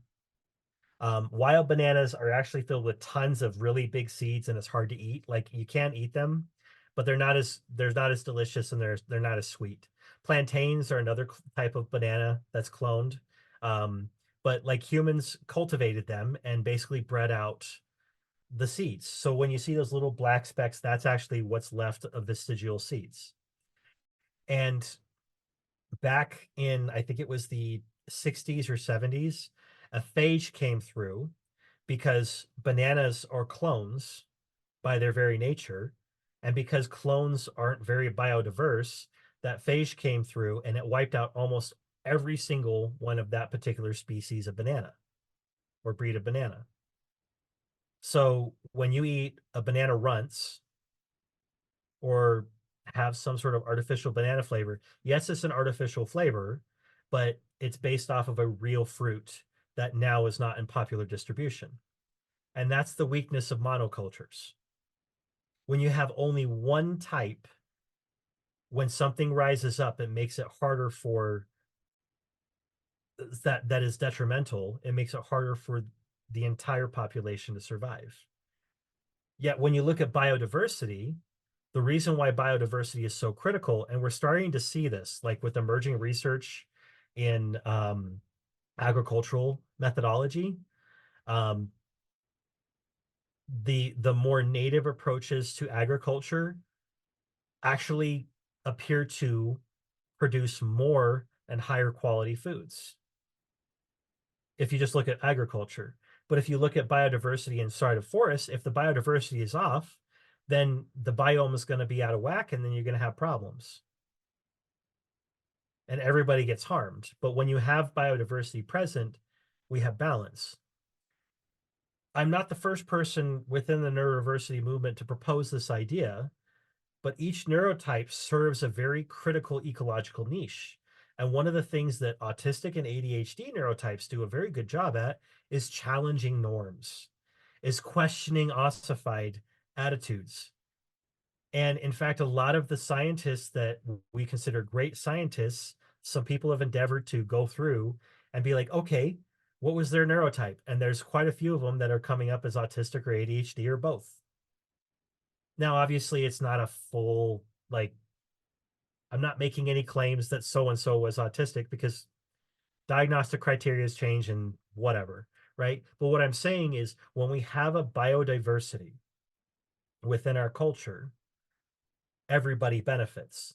And in fact, when it comes to understanding burnout as a issue that affects our field especially, but a lot of fields, we can see that having the understanding of how the neurotypes support and benefit each other is really critical. I like to say that if an autistic is experiencing burnout, or a neurodivergent person is experiencing burnout, they're the canary in the coal mine. Because if we're burning out, that means that the other people are starting to hit burnout too. And the research on burnout is very clearly across multiple fields demonstrating that while there are protective factors that we can implement, which I'm going to be going into some of those for helping autistics and ourselves, while protective factors can help with reducing burnout, burnout resides primarily in the environment and how the environment is placing demands on people. Neurodiversity is for everyone. It needs to be for everyone. So what do we do to change things? Okay, I've been talking a lot about problems. We're bringing it full circle. Here are some solutions. And some of these solutions are going to be very broad, and some are going to be very specific. And I'm sorry if it's too much all at once. I'm going to make recommendations and encourage you to explore on your own. And of course, you're always welcome to reach out to me and ask questions. And I'm, of course, always trying to create new trainings. So first, let's look at the basics of trauma-informed / aware care. This is more attitudinal, okay? So safety is an attitude of trauma-informed care, ensuring physical and emotional safety for the individual, Needs are met. Needs include but are not limited to primary reinforcers, sensory needs, and feeling like they belong. Here's a critical piece. Remember that piece about bridging the gap with those synapses and having to go across to make those connections? That's exhausting. That's physically exhausting. That takes a lot of work. And here's something I know insurance pushes us to be active, always doing things, but leisure and rest are critical to learning. The neuroscience is clear that if you have a choice between cramming for an exam or getting a good night's sleep, getting a good night's sleep is more impactful for helping you pass that exam than cramming, because rest is important. Now, obviously, if you didn't do any studying and you waited till the last minute, like some people I know, then cramming might be a little bit necessary, but I'm doing better working on those contingencies, folks. Uh, but the point being that, are we creating rest opportunities? Because that's critical to learning. Are we targeting leisure skills so that they can be at a state of rest where they can be safe? Again, going back to choice, individuals have choice and control over their body and their environment. Is forced compliance actually giving someone choice? First off, that's an oxymoron. There's no such thing as forced compliance. It's either you comply with the demand or you're forced. So let's try to get that oxymoron out of there. But like, can we create choice? Can we have a scent-based practice? Can there be real meaningful choices with primary reinforcers? And this is not easy. It's hard. But this is where preference assessments come in and reinforcer assessments come in. This is a process. And if you're struggling in this area, just identify little areas and work at one place at a time. Don't beat yourself up. Okay, maybe beat yourself up a little bit, but not too much. Like, be kind to yourself. We're human. We can make mistakes. Collaboration, so critical. Seeing the source of your power as being from the individual. Understanding that decisions are centered around and on behalf of and within the control of the rights holder. Cultivating an environment where learners can be included in the process rather than being along for the ride. And yes, again, this can be hard, especially when we're talking about a non-speaking or selectively mute. But as this little Dre meme that I threw together brings in, it's like, is the problem with each other or with the environment? Or to use gamer terminology, is it player versus player or player versus environment? Trustworthiness, consistency, clarity, and honoring boundaries. Do as you say and say as you do. Honoring commitments and taking ownership of mistakes. Look, I'm not encouraging you to go out and intentionally make mistakes. Please don't. But if you do make a mistake, nothing is more powerful than apologizing and taking ownership. Nothing is more powerful than taking ownership. And if you have not had a chance to, Jocko Willink's TED Talk, he's a former Navy SEAL, retired, on radical self-ownership is amazing. Because when we own ourselves, we take control. We literally gain superpowers when we own our own behavior. And wonderful things can happen. And of course, empowerment, this is the part that we are so good at, and yet we can also improve. Prioritizing the learner's voice and empowering them to determine the direction of their learning. Honor interests, help individuals find their voice, be their ally and their ambassador, be more than an ally, be their co-conspirator. Okay, we need more than just therapists. We need people who are a part of and accomplices in changing our culture. Prioritize their humanity first. Skill building is great, but we also need that break. Remember our greatest fear. Bring that full circle. That's so critical. I'll give you an example of honoring interests and how this helps, by the way. If you have had a chance to use peak assessment, I highly recommend it for a relational frame curriculum. I'm not saying it's an end-all be-all. I'm constantly tweaking it when I work with learners because I try to customize to them. And I definitely don't use the scoring system that they use because it's a little bit hard to understand even for me, even after I've done all the trainings I did. but that's what it's there for. It's for purposes of being used as a tool. But with one of the learners I was working on, we had an issue of him being too trusting, and his peers were taking advantage of him at school, and it was getting him in big trouble, up to and including getting suspended for being handed off things that he shouldn't have been possessing, and basically others using him as a patsy. So we worked on trustworthy, untrustworthy, and I started peak assessment and used the program as written type thing, and he just wasn't getting it. It was literally 50-50. He was guessing. Like, the data was consistently about 48 to 52 every single time. So I took a step back and I was like, okay, what's going on? Okay, he's guessing. All right, that's what the data is showing me. So then I asked myself, what are his interests? Thomas the Tank, Karate Kid, and Harry Potter. So I took characters from those three franchises and I created trustworthy, untrustworthy stimuli that I added into the existing stimuli. And I basically quasi-retired most of the other stimuli and had questions like, Hermione Granger says the worst possible thing that could happen is getting a bad grade. Do you trust her? Percy says that you should make sure that you get your coal car filled before you go on your trip. Do you trust him? A Cobra Kai member says if you punch this brick wall, you can break it. Do you trust him? What happened was, instead of me fighting to make a neural pathway way over here on the opposite side of the brain, I'm going to unshare for just a second so you can see my hands. Way over here on the opposite side of the brain, I moved it closer.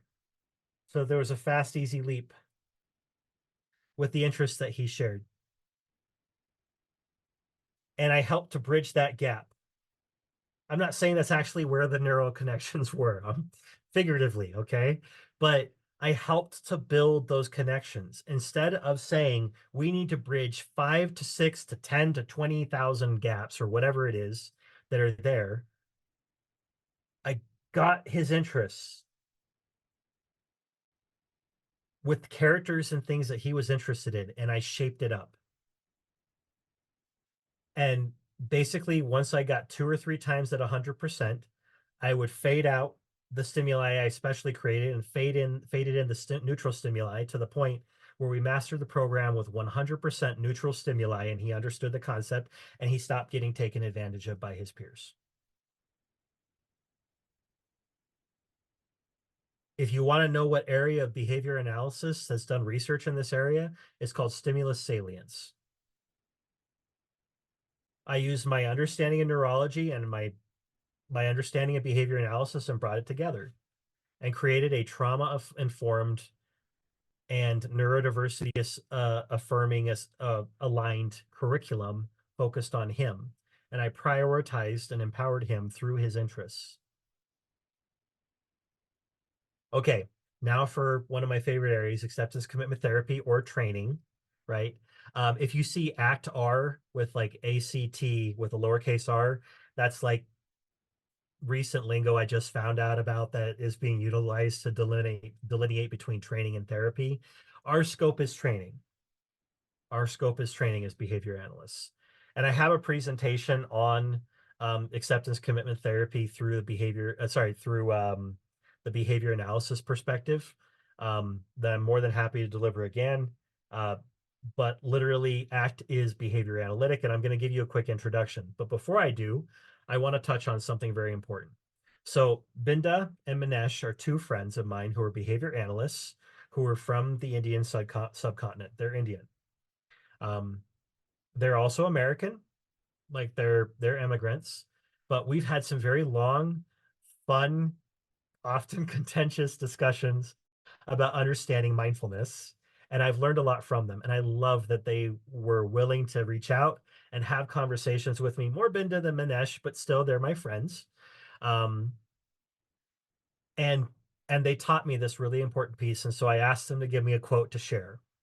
And that quote is this: when it comes to cultural humility and responsiveness, Science has just started to understand the complex phenomena that is mindfulness. Due to the casual relationship to the concept, scientific research, including that of behavior analysis, has an imprecise understanding of it, and thus the field has barely scratched the surface of mindfulness through the Western context. It can be said that ACT is a good first step in understanding the complex phenomena, but let's not get ahead of ourselves by making premature claims about expertise to market an effective behavioral technology simply because it sounds like mindfulness on the surface level. So you're going to notice that whilst I do periodically use the term mindfulness, it's more of an umbrella term. And whenever possible, I try to refer to the specific process that ACT refers to. And here is my version of the hexaflex. I call it the flex-a-hex because it starts with flexible engagement. Yes, I know I'm silly and goofy for saying things a little bit backwards and that sort of thing, but I wanted to frame the hexaflex in perspectives that behavior analysts can understand, starting with kind of trying to remove some of those gobbledygook terms that are a little bit too ambiguous. Flexible engagement is so much easier to understand than psychological flexibility, even though they're basically the same thing. But that's our center. That's our goal, is to be psychologically flexible. And so I'm going to show you how one way of looking at the hexaflex or flex-a-hex, if you will, and using ACT to engage in some contingency analysis. And I'm going to use a real world example that I went through so that you can have a reference point. And then you can think on this and figure out ways that you can go through and apply this sort of thing towards helping your learners. So let's start with values. Values is creating purpose and direction. What is important to me? So the example that I'm going to give you is something that really happened. I was invited to go to a bonfire. And when I say bonfire, I mean like actual like big old burn pile bonfire, taller than a person style bonfire. And it was a cold night. And I brought my coat, but it wasn't the heaviest coat I had. And I showed up and I was stuck between a rock and a hard place, or rather a freezing cold or way too hot, because my coat wasn't quite warm enough. And so I was trying to go back and forth and trying to warm myself. And part of me was cold and part of me was warm. And the part of me that was warm was too warm because it was a blazing bonfire. And then on top of that, it was also like roasting hot dogs and sausages and marshmallows and sort of bonfire. So it's been a long day. I'm out here hanging out with friends. I'm there because I care about people. I want to be there with my friends. But in the moment, I'm getting really stuck and I want to get out of here. I want to get out of here. This sucks. I hate this. This sucks. I don't want to be here. I'm in pain. This hurts. Literally, I'm either cold or I'm too hot. It's burning my skin. I don't want to be here.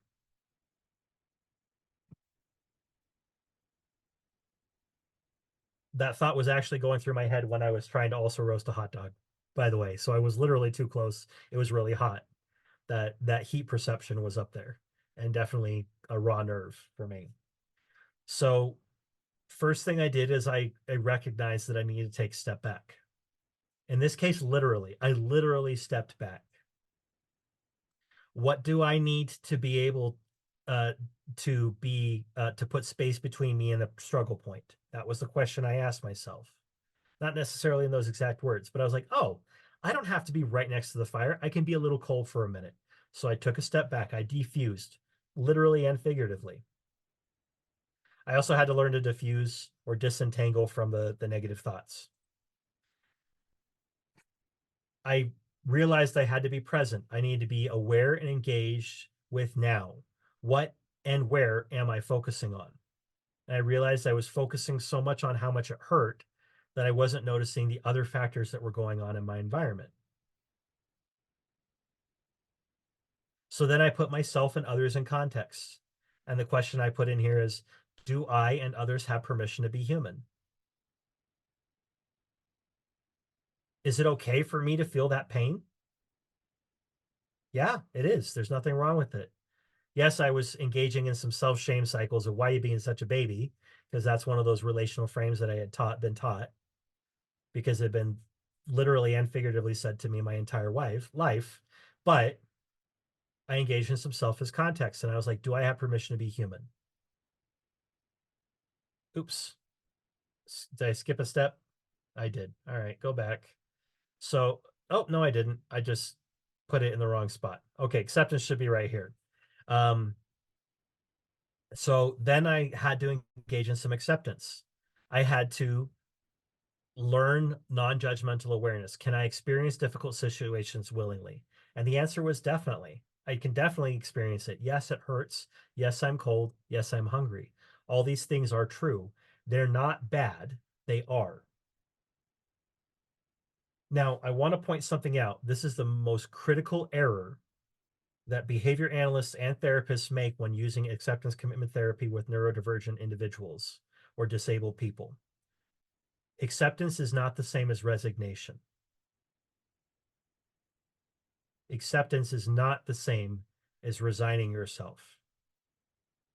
So yes, I accepted all those things, but that doesn't mean I had to resign myself to being too cold, too hot, or hungry. So this led to my committed action piece. Moving towards values-informed goals. What actions can I take to move towards what's important to me? So in this nonlinear contingency analysis procedure that I just described for you, which took me less than 30 seconds to do because this is when I was studying ACT hardcore, and I realized what was going on and that I was engaged in experiential avoidance and cognitive fusion or verbal fusion. What I did here is I came to the committed action piece and I asked myself, what actions can I take to move towards what's important to me? We started with values. So I went to my friends and I said, hey, I'm having a really hard time. It's really cold and the fire's too hot. And I'm also kind of hungry. I was wondering, would it be okay for me to head to the car, sit down in there and warm up for a bit? And while you're roasting your hot dogs, can you maybe roast a couple for me? Or maybe set it up so that it'll roast itself and I'll come back and check on it? That was my answer. Now, that's what the path I chose, but all the different committed actions I considered included not asking for help and just setting up something and stepping away, focusing on the stuff on the kind of buffet type table where that didn't require roasting of any sort. Also going around giving all my friends a hug saying, hey, thanks, I'm not feeling so great, I'm going to head home. Every one of those answers were right answers. And that's a critical piece with understanding acceptance commitment training or therapy, is every potential answer is right as long as it's moving them towards their values. Some are better than others. Some are more efficient at getting us what I want than others. We don't make that determination, just like we don't determine what's reinforcing and what's punishing for the individual. And in fact, what ACT is designed to target is these two core areas: experiential avoidance and verbal fusion. I realized I forgot to update this graphic because I have an updated version of this, but that's okay. Still has same idea. So what I've done is I've broken experiential avoidance into two subsections. And typically what's happening is when you read up on ACT books, research, that sort of thing, the biggest area that's focused is the internal event struggle. But when it comes to disabled populations, one of the biggest areas that we see affecting neurodivergent people, disabled people, is the external as it relates to rules govern behavior. Struggling with what is happening versus what should be happening due to the personal rules or learned rules, derived relational responses. And yes, the internal events are a factor too. And what ACT is doing is teaching you self-management strategies to help with engaging in regulation. And yes, you can use ACT even with non-speaking people. Another training I have done. And then, of course, verbal fusion is complying with or obeying those behaviors, internal events or those impulse controls. But ACT really does help with addressing this. Now, is ACT by default trauma-informed, neurodiversity affirming? No, it's not. You have to be responsive to the individual. Individualization is critical. There's no one procedure or approach that is neurodiversity aligned or affirming. However, it gets us a little closer. So using the ACT models help us to make things be workable, contextual, appropriate, individualizable. That's a critical piece of ACT models. And this part, something I call behavior brain. Crap, I forgot to update this slide. Okay, well, remember that polyvagal image I showed you earlier, upstairs, downstairs? Imagine those blue, red, green spots. But behavior brain is a way of looking at, and a model that I've developed for helping working with less vocal speakers. If you look at the brain from a polyvagal approach, this is an old model that I did, and I have an update for it, but the polyvagal piece. And if you notice that we have our problem solving side, our upstairs brain is broken into two different parts. Left brain, right brain has been mostly debunked with the research, or rather we've moved on from it, but let's be metaphorical here for a second. So I'm going to introduce you to two acronyms, the SEX side and the SUP side of the brain. SEX stands for sensing, engaging, creating, and SUP stands for solving, understanding, and puzzling. And the reason why I use these acronyms, because I'm acronyming at you, is because there's this little mnemonic that I created. If you're feeling out of balance, you need to take a sec to figure out what's up. And when we use the ACT framework using the behavior brain approach, this is our SEX side, move it or lose it, name and reframe. Research has shown that movement helps us with regulating our body and helping us to get out of that survival, freeze, fight, flight, fawn response. And name and reframe helps us to reframe what's going on. And if you look at the ACT hexaflex, what these two steps are doing is combining three steps into one: diffuse, being present, self as context. And of course, we got our other side, pick out the problem and solve and resolve. And that helps us to do self as context, acceptance, and committed action. And then, of course, we have your yeps and nopes, which is learning how to be a values detective and figure out what matters to the person. And that's values, which goes in there. And that helps us to understand committed action and values.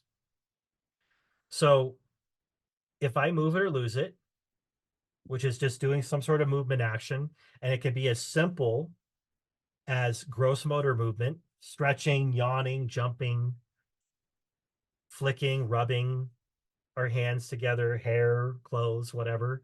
Like, those are simple movements.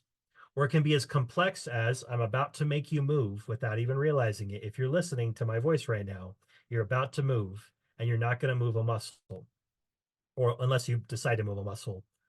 You're now noticing the feel of the chair against the back of your legs. You're noticing the feel of the cloth on your skin. You're noticing the air around you, whether it's stagnant and still or moving, whether it's warm or cool. See, movement can be very complex, and it can be focused on attention.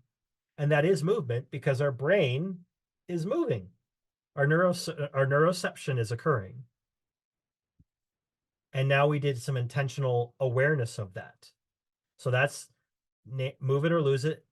Now name and reframe, which is practicing framing what we're experiencing with a little distance. So instead of I am mad, I am hungry, I am tired, I feel mad, I feel hungry, I feel tired.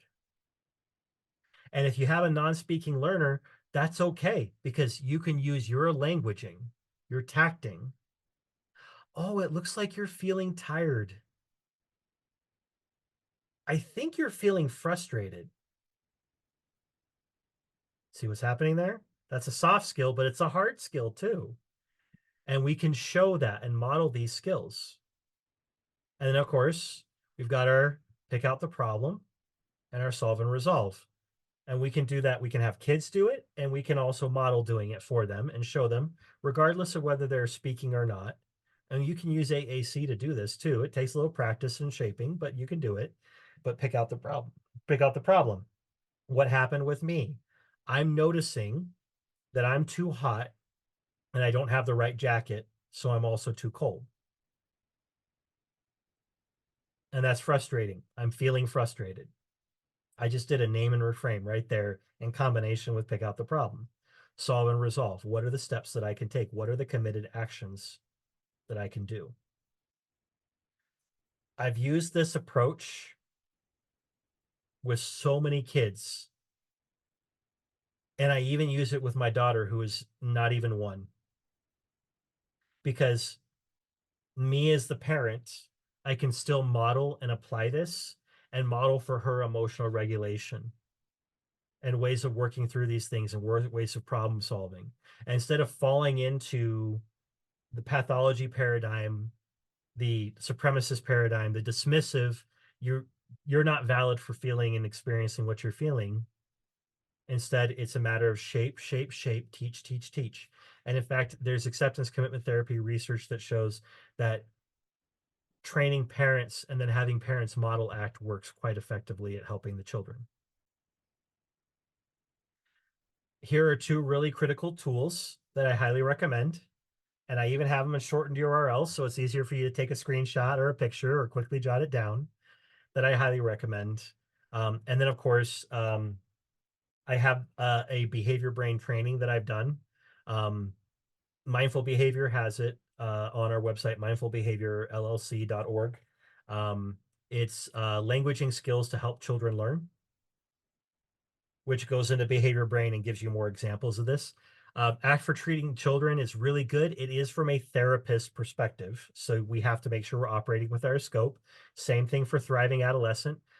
ACT for Treating Children is more for younger children. Thriving Adolescent is more for teenagers and tweenagers.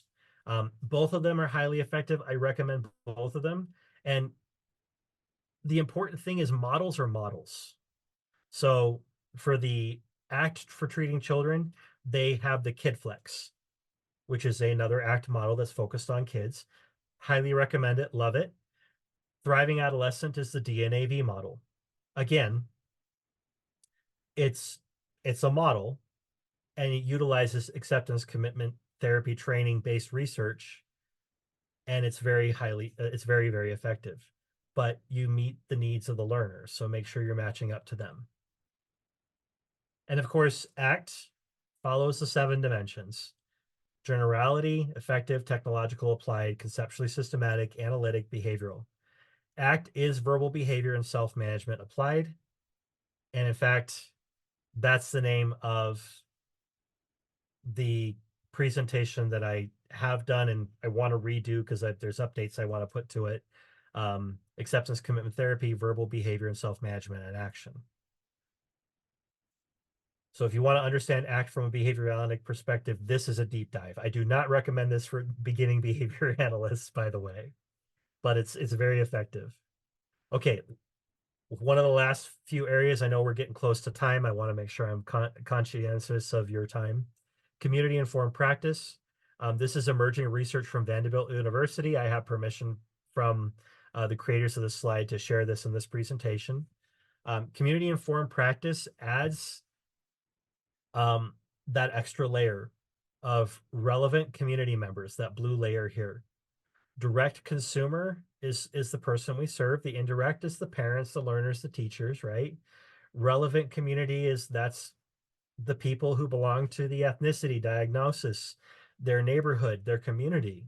And this is really important to understand when it comes to race and ethnicity, because my experiences are not going to be the same as somebody who is raised in a different racial ethnic group.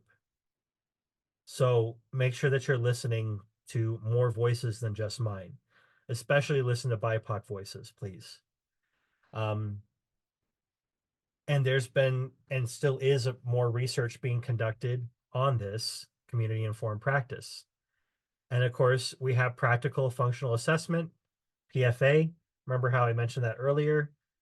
These are some journal articles that are referenced with PFA SBT. So you may have heard the interview informed synthesized contingency analysis, ISCA. That is something that's used by the PFA SBT community, practical functional assessment, skills-based training. Of course, Universal Protocols is another really fantastic resource. And here's some different ways of looking at it. There's this lovely article that's published on Hanley's organization's website about Universal Protocols, or UniPros, if you will.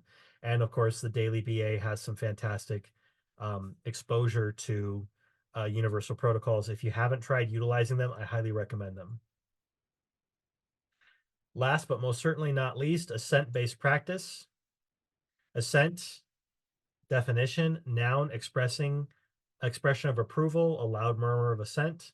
Verb, expressing approval or agreement, typically officially. Guest house then, Frank assented cheerfully, right? So some examples there. So HRE and my way, that happy, relaxed, engaged, are examples of assent and what it looks like. But my way is not perfect, but it's a great starting point. This is critical. It's a good starting point. Assent includes autonomy. Autonomy is important. Are you worried about compliance? Why? What does compliance really teach? What does it really do?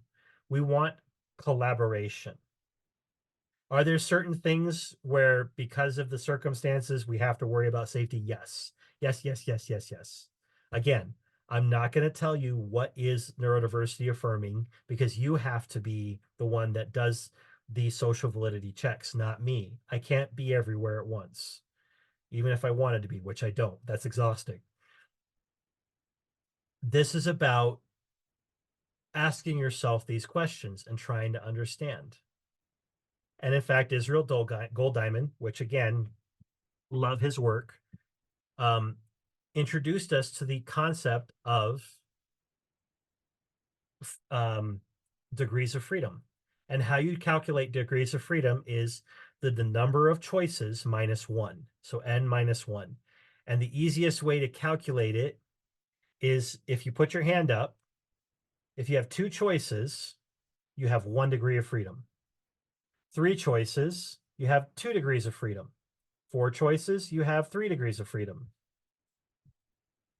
And of course, genuine choice and understanding coercion. Coercion is really important to understand. And here's one of my favorite examples, not because it's a good as in considerate example, but because it's an example of, or rather a non-example of freedom, is if you are vegan, vegetarian, Muslim, or Jewish, and I present to you 100 different dishes, and every single one of them has shrimp and pork in them, and sometimes both. Is there actually a choice there, or is this coercive? Okay, let's say I have 100 different choices, and then there's one vegan, halal, kosher, vegetarian dish.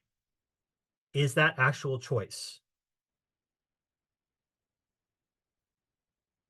It's a hard question, but it's a critical question we need to ask. Are we actually presenting real choices? And we also have to ask ourselves the other question of, is too many choices also coercive? That's why forced choices is sometimes necessary. But that's where preference and reinforcer assessment come in as well. We don't want to overwhelm with choices, and we don't want to be coercive either.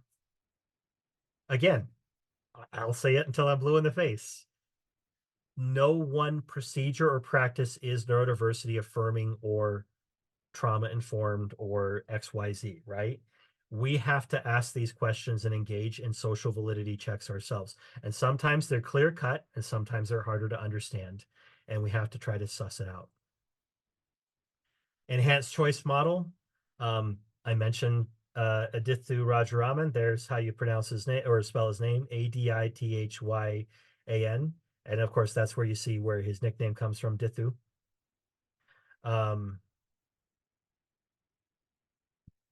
And there's some research that's been conducted on enhanced choice model, which is assent-based. Okay, last but not least, one of the number one rules that I want you to consider when you're going through and trying to be neurodiversity aligned in your practice is consider the platinum rule. See, the golden rule is do unto others as they would have done to you. But the platinum rule is a level up, is do to others as they would want to have done to them. So if you offer me blue cheese because you like it, my response is going to be, get that away from me. That's disgusting. Why are you trying to poison me? That includes Gorgonzola. If you love it, good for you. You enjoy it. And then if you don't like black licorice, but I offer you black licorice because I love this stuff, right? Do unto others as you would have done to you would mean that you would expect me to eat your blue cheese and I would expect you to eat my black licorice. When the reality is we match up to the people and their preference, and preference assessments is critical here. Understanding that preference of stimuli is critical. We have a lot in common with occupational therapists. They specialize in understanding how stimuli impacts learning, sensory diets, sensory preferences, sensory regulation. They specialize. Are there some things that they have inside their practice that might be a little circular or mentalistic? Sure. We don't have to worry about being the police of what is mentalistic and what's not. We can shape and teach, and we can learn and expand our understanding. Neurodiversity affirming practice celebrates the individual and seeks to support the individual towards gaining autonomy over their own lives. We're not here to create genuine fakes, folks. Indistinguishable is an objective for making genuine fakes. We don't need them. We need authentic people. And Brene Brown hit the nail on the head when she said, the opposite of belonging is fitting in. Fitting in is assessing and acclimating. Here's what I should say / be. Here's what I shouldn't say. Here's what I should avoid talking about. Here's what I should dress like, look like. That's fitting in. Belonging is belonging to yourself first, speaking your truth, telling your story, and never betraying yourself for others. True belonging isn't requiring you to change who you are. It requires you to be who you are, and that's vulnerable.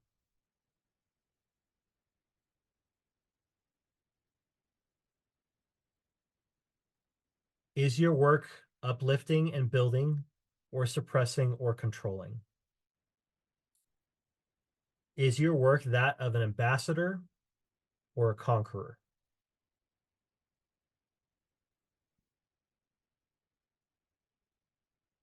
These questions are not new. In fact, these questions were asked by behavior analysts in 1972.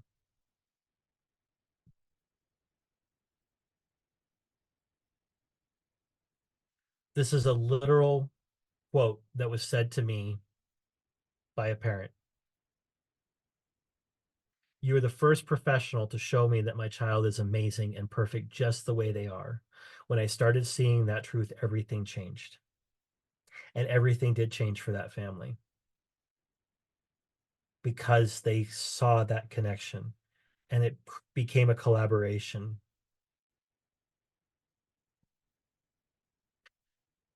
What are components of autistic culture? So I promised that I'd talk about autistic culture a little bit and touch on that. These are some characteristics of autistics. Not all of them are preferred, but these are definitely some things that are like generally present. Genuineness, loyalty, directness, honesty, curiosity, movement, analytical, creative, connecting, concentrated, meritocratic, enthusiastic. Okay, these are also values. tell me tales, but don't tell me lies is a little prompt that I created for myself to help you think about this from the perspective of how we approach white lies. I've been caught in the trap of learning to of teaching autistics how to tell white lies. I am an autistic and I know how to tell a white lie, but we don't prefer it generally. If the individual has a preference for it, that's fine. But what if instead of teaching how to tell white lies, we taught how to be kind and honest? Usually when a white lie as a skill is presented, it's because I was presented with a gift that I didn't like. Oh, thanks. I really like it. It's really fake. It's untruthful. It's a lie. And we don't feel very natural with it. Now, for those who claim that autistics don't know how to lie, I present to you Sir Anthony Hopkins, late in life diagnosed autistic, multiple award winner. He knows how to lie. He can act. We know how to lie. The contingencies need to be present to teach us how to lie. It's not about whether we want to lie or not. Or whether we're capable of lying or not. It's a matter of whether we want to. Sorry for that switch up. We are capable. We don't necessarily want to. We prefer to be direct. I suspect the part of the preference for that is because there's just too much to keep track of, right? We already have a lot of sensory stuff that we have to deal with. So what if instead of teaching a kid to say, "Oh, I love it," when they get a crappy present, they say, "Thank you for the present. I appreciate you thinking about me." Well, do you like it? The person who gave them the gift insists on asking. Well, I mean, it's not my preference, but what I do prefer is that you thought about me, and I'm really grateful for that. See the difference? And that's just an example. And again, I'm not going to speak for other autistics. Maybe they want to learn how to tell white lies. That's not my thing. Acting classes, they're a thing. So here's some final thoughts for you, and then we'll wrap it up and open up for questions. Remember how I mentioned Beowulf and Risley and the revisit 20 years later? You don't have to go looking it up. It's in my works cited section. 20 years later, they revisited the 7 dimensions, and they pointed out research should present 2 outcomes which are lacking in their revisit: measuring of changed target behaviors and measuring of problem displays and explanations that have stopped or diminished in consequences. They were very critical of the lack of social validity measures. And in fact, they said insufficient and often inappropriate for understanding natural settings. And a direct citation screenshot, sorry for the fuzzy. It was one of those document scan ones. Unfortunately, social validity is sometimes assessed as at present in very rudimentary ways that may too often find social validity where it does not actually operate. Perhaps the problem is that researchers are in the context of hoping for social validity, which is subtly different from and much more dangerous than the context of searching for any source of social validity. In that the discipline is now moving into large scale dissemination, valid social validity assessment will soon become critical to survive. Yet this aspect of our measurement technique has seen very little inquiry and development. This was in 87.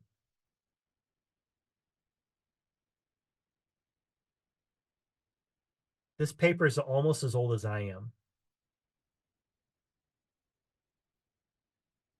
And we're still working on trying to understand social validity, and we're still not consistently covering it, and we're still presuming social validity in a lot of the work that we do.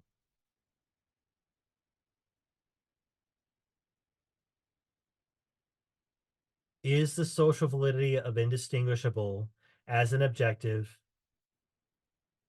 that of hoping for which is masked by our biases?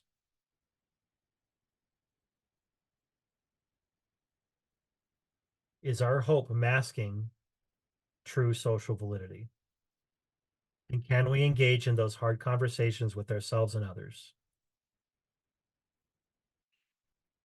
So some concluding thoughts and then a poem from my friend Summer.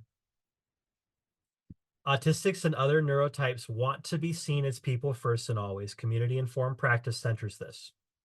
Our science and technology are valid, but we need to shape our application of it to the individuals through our science. No one application is neurodiversity affirming, ever, period. We have to make sure we're asking these questions over and over and over. And even when they're in the middle of application, even if it looks like it's working, we need to check ourselves and make sure that we're being aware of these things. We need to return to being behavior scientists rather than technology deliverers. We need to return to being behavior scientists rather than technology deliverers. This means being willing to feel uncertain and curious, take feedback and seek to apply it, acknowledge our biases and use our power to shift culture towards an equitable and inclusive one. And again, final words are reserved for my friend Summer. The Antidote is the title of this poem. I said no. You convinced me to say yes. First layer. I spoke. You didn't understand. Thicker. I changed. It wasn't quite enough. Thicker. I spoke like you, walked like you, smiled like you. I was deemed odd. Thicker. I acted different and was left out. Thicker. I needed more and was judged for it. Thicker. I dressed like you, bought the same music as you, went to the same places, nobody cared.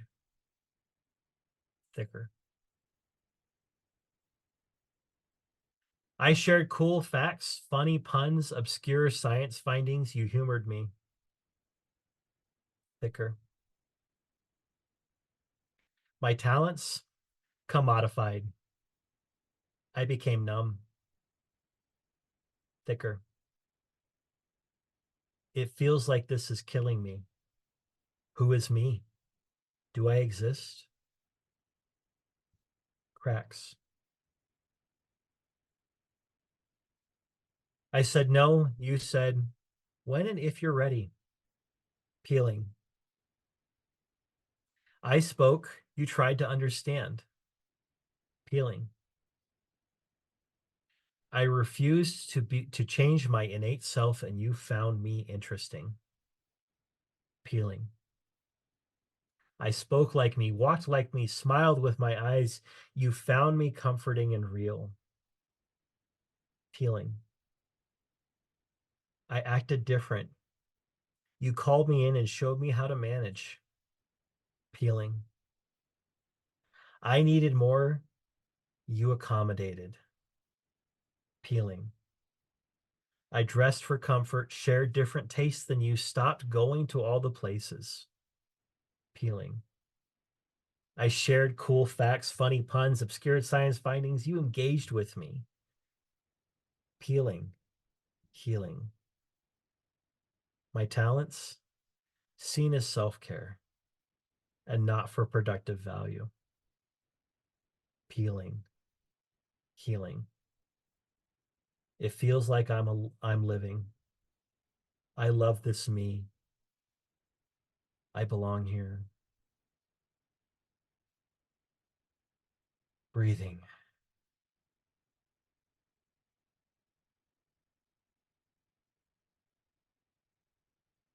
Feel free to take screenshots if you'd like. I'll definitely make sure that the slides are available for you to access as well.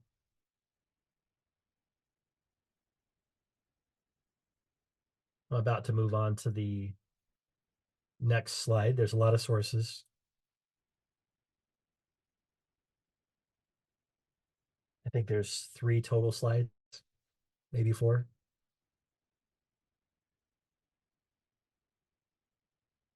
This might be the last one. Oh, I mentioned Jocko Willink's TED Talk, Extreme Ownership. There's a link to it. You're welcome to view it. I highly recommend it. I know I didn't per se have it written in, but I like to throw it in there because that's critical. Last slide. There we go. Thank you for everyone for being here. Please feel free to ask questions, make comments. I love questions. I love thinking of things from new frameworks. So please, please, please feel free to ask away.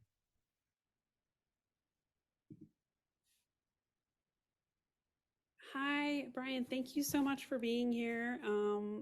I have a question about caregivers. I am curious if I know you mentioned like you worked with a family and they, their eyes were open to you showing them that they didn't, need to change their child. I was wondering what kind of resources or how do you start those conversations with caretakers about being more accepting of their children?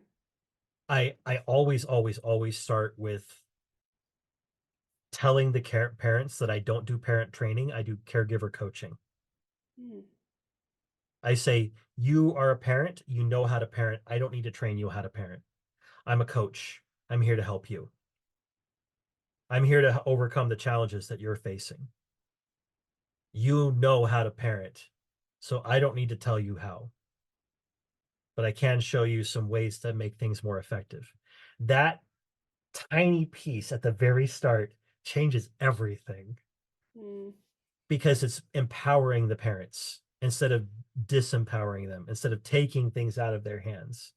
And I understand why we call it parent training because we're training them in ABA. But the problem with referring to it that way is what's the subtle message? What are the relational frames that are being triggered with that parent when I'm talking to them? And I want them to understand that I don't see them as less. I see them as being parents who are doing the best they can with what they have. And then when we start getting into the weeds of those hard situations, then instead of invalidating, I very quickly say, "Oh, I see how that happened. Oh man, that's hard." Right? Obviously, I'm just giving some like scripted responses, but like in the moment, like when I'm having those conversations, I am trying to understand. And keep in mind, we have to keep in mind the culture of the family because I've worked with a lot of people from East Asia and and the Middle East where individualism is not their primary focus. And yet a lot of what we do is very individualistic. So it's also important to try to understand that just because the individual might have different values from their community, we still have to interact with the community and that culture they're born into. So how can we show them that taking into account the needs of the individual is beneficial for the community? Hmm.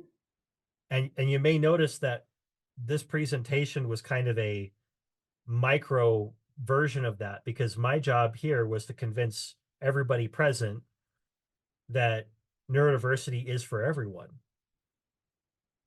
So when we're showing parents how to give and take a little bit and be like, "Oh, okay, you want them to learn how to use chopsticks? Okay, we can get to that. Can we start with spoons?" See what we did there? I didn't say no to chopsticks. I said, can we start with spoons, right? Same thing goes to, you want your kid to be able to sit through church? You know what? I'm not a church type of person. I don't go to church. Church for me is going out and hiking. But for them, that matters to them. So while I may not be a religious person, I'll be like, oh, that's an important goal. Well, how about we work on some leisure skills that they can do while sitting in church? How about we do some antecedent interventions where instead of waiting for them to start having the blow up, we figure out what the timing is and then we take breaks and then we start shaping up that toleration. Maybe we talk to the congregation, maybe the leaders of the congregation and say, hey, can we have a seating reserved by the door so that way we're not interfering with the sermon and that way we can step out and then come back in as needed to build up these skills. Do you ever get into conversations with like during your caregiver coaching about like do you get into the neuroscience or have you?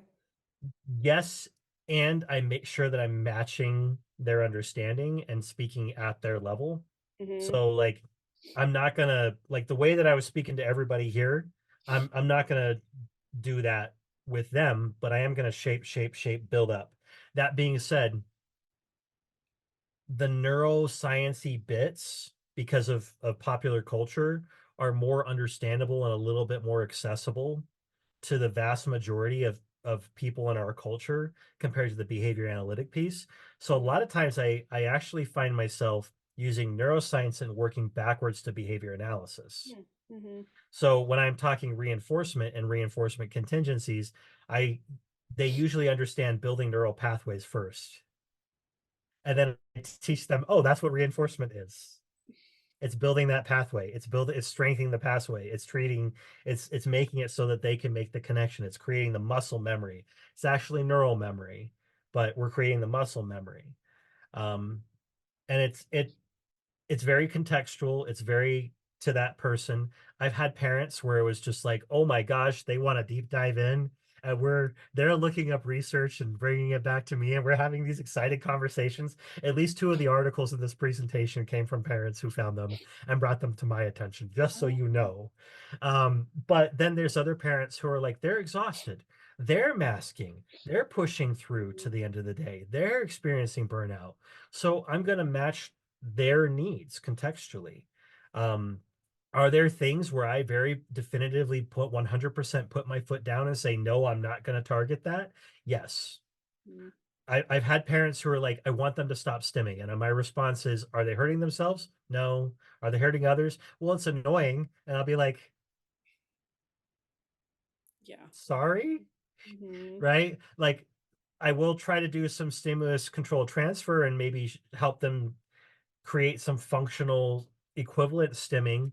But if it's not serving the same function, if it appears that it's a negative reinforcement contingency, like the function is negative reinforcement, escape avoidance, and self-regulation automatic, then if I can't find a functional equivalent, I'm not going to tell them to stop scratching until we figured out like what's going on in the environment. And I'm going to rely a lot on antecedent interventions.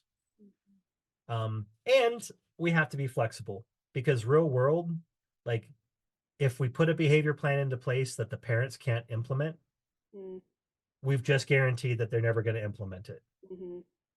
So it's very contextual. It's very back and forth. I wish I had an easy answer. I really do. It takes a lot of Yeah. practice. Thank you. Thank you. Great question. Allison, you had a question. Hi, Brian. Yeah, thank you so much. This was so informative. Um, I'm a BCBA. I'm also a special education teacher for New York City Public Schools, and I'm curious if you're familiar with the ASD Nest program. ASD Nest program, you said? Yeah, it's run through NYU, and it's like a very cool approach to bringing like a neurodiversity mindset to public schools. So it's like creating inclusive classrooms for autistic learners. Um, I, yeah, I I haven't heard of it. That's awesome. It's super cool, but I wanted to pick your brain about this because I started last year, and something that as a behavior analyst I sometimes struggle with is like it's amazing, and we're pushing for the neurodiversity mindset and this idea, right? But on the other hand, I'll sit through so many trainings where like the people who are running it are sort of like bashing ABA, or like actually autistic people hate ABA, and so I'll like kind of cringe through those moments of like, ooh, that's okay. So I'm curious, like I wanted to pick your brain of like what is your response to people who like are so dismissive of ABA in the name of neurodiversity? And like what do you say to that, and how do we combat that as BCBAs?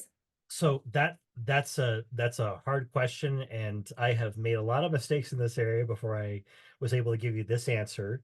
And you'll make mistakes too, because this is how it is. But my response is, yeah, ABA has caused a lot of harm because we didn't realize that we were being used as a tool for supremacism, for training masking, for forcing people to conform. And it still causes a lot of harm. In fact, there's a lot of things that we still need to work on. In fact, I'll tell you right now, one of my favorite studies that I've come across, me personally, is from the Kennedy Center for Ethics that examines, and it may even be inside my work site. Let me see if I can find it and confirm that it was. But it basically breaks down behavior analysis. It's not on my notes. Dang it. All right, I'll have to see if I can find the source. But Kennedy Center for Ethics, it asks the question of whether or not ABA is ethical. And their conclusion is incredibly heartbreaking and incredibly damning, but also really critical. It said, the author said, the dominant species of applied behavior analysis is not ethical and does not warrant the rights violations. That's a summary, but I love that term they use, the dominant species, because the reality is that the dominant species is Lavoisian in nature. And you know what? Lovas did some great stuff. He also made some bad assumptions. And as my friend Ryan Sain said, all Lovas did was replicate with a few extra little fiddly bits what John Watson did, which is demonstrate that with enough coercive control, you can make anybody do anything.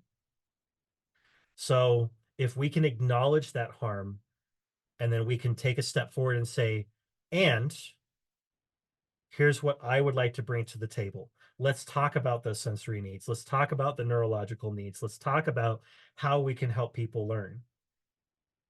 Not to dismiss, not to undermine, because we want to 100% own our own behavior, right?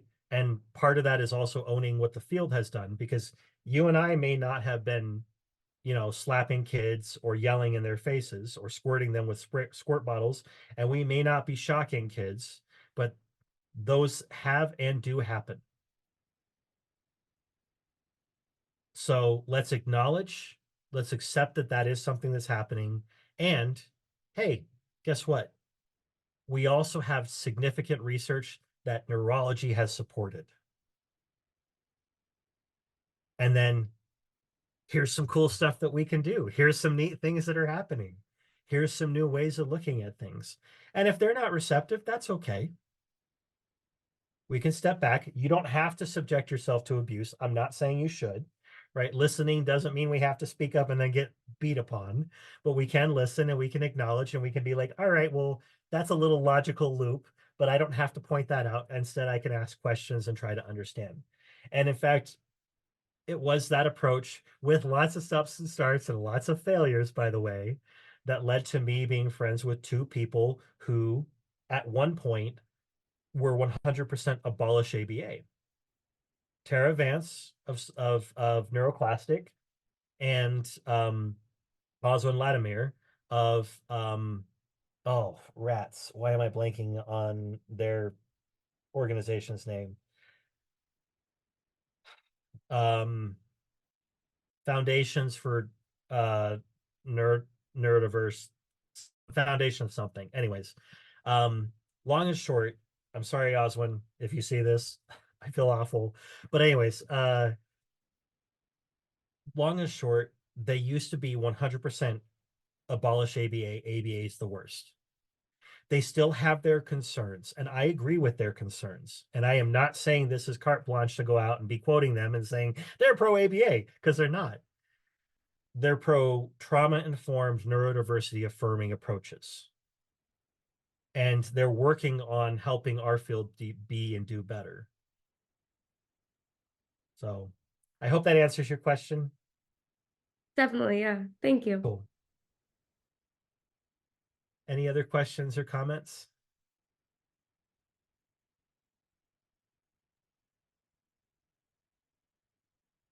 While I'm waiting for any other questions or comments, I want to show something kind of fun that I've been working on recently.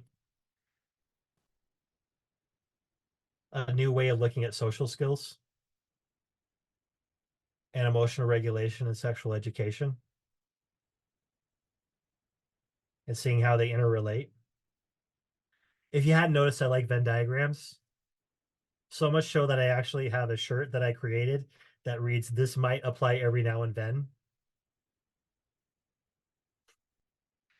But as you can see, if we approach social skills, emotional regulation, and sex education from this approach, it changes how we look at things. And this is what I call the zoom out. And here's the zoom in. See, if you approach social skills from a perspective of boundaries, my boundaries, others' boundaries, what I do, what I feel, what others do, what others feel, awareness of ourself, awareness of others. All of this leads to communication and understanding boundaries. This is understanding types of communication, assent and consent, others consent, assent and consent, and realizing that communication has different variations, including spoken language, which includes AAC, sign, vocal, so on and so forth, and body language. Then you can see how they all interrelate. I came up with this diagram after studying and reading into something called applied mathematics called game theory. Game theory is basically asking one of the core questions it asks many, but one of the questions it asks is, how do I play with others without causing harm? That's real social skills right there. How do I play with others without causing harm? And how do I end play when harm is being caused? So there you go. I hope that helped. Awesome. Well, thank you, Brian, for coming to talk to our team. We have gotten a lot of really good feedback so far in the survey. So thank you again. And we're excited to have you back in April to do Masquerade Macabre. Yes, I'm excited. I've gonna have more updates on it, so that's gonna be fun. Awesome. Well, thank you, everybody. I sent a link in the chat to complete the survey. And then if you have any questions, you can send me an email as well. And you're always welcome to reach out to me via social media if you want to ask questions that way. I might take a while to respond, but I always welcome interaction and collaboration. I'm human, folks. Like, I'm not some mysterious figure out there. Like, I make mistakes. As I like to jokingly say, I poop too.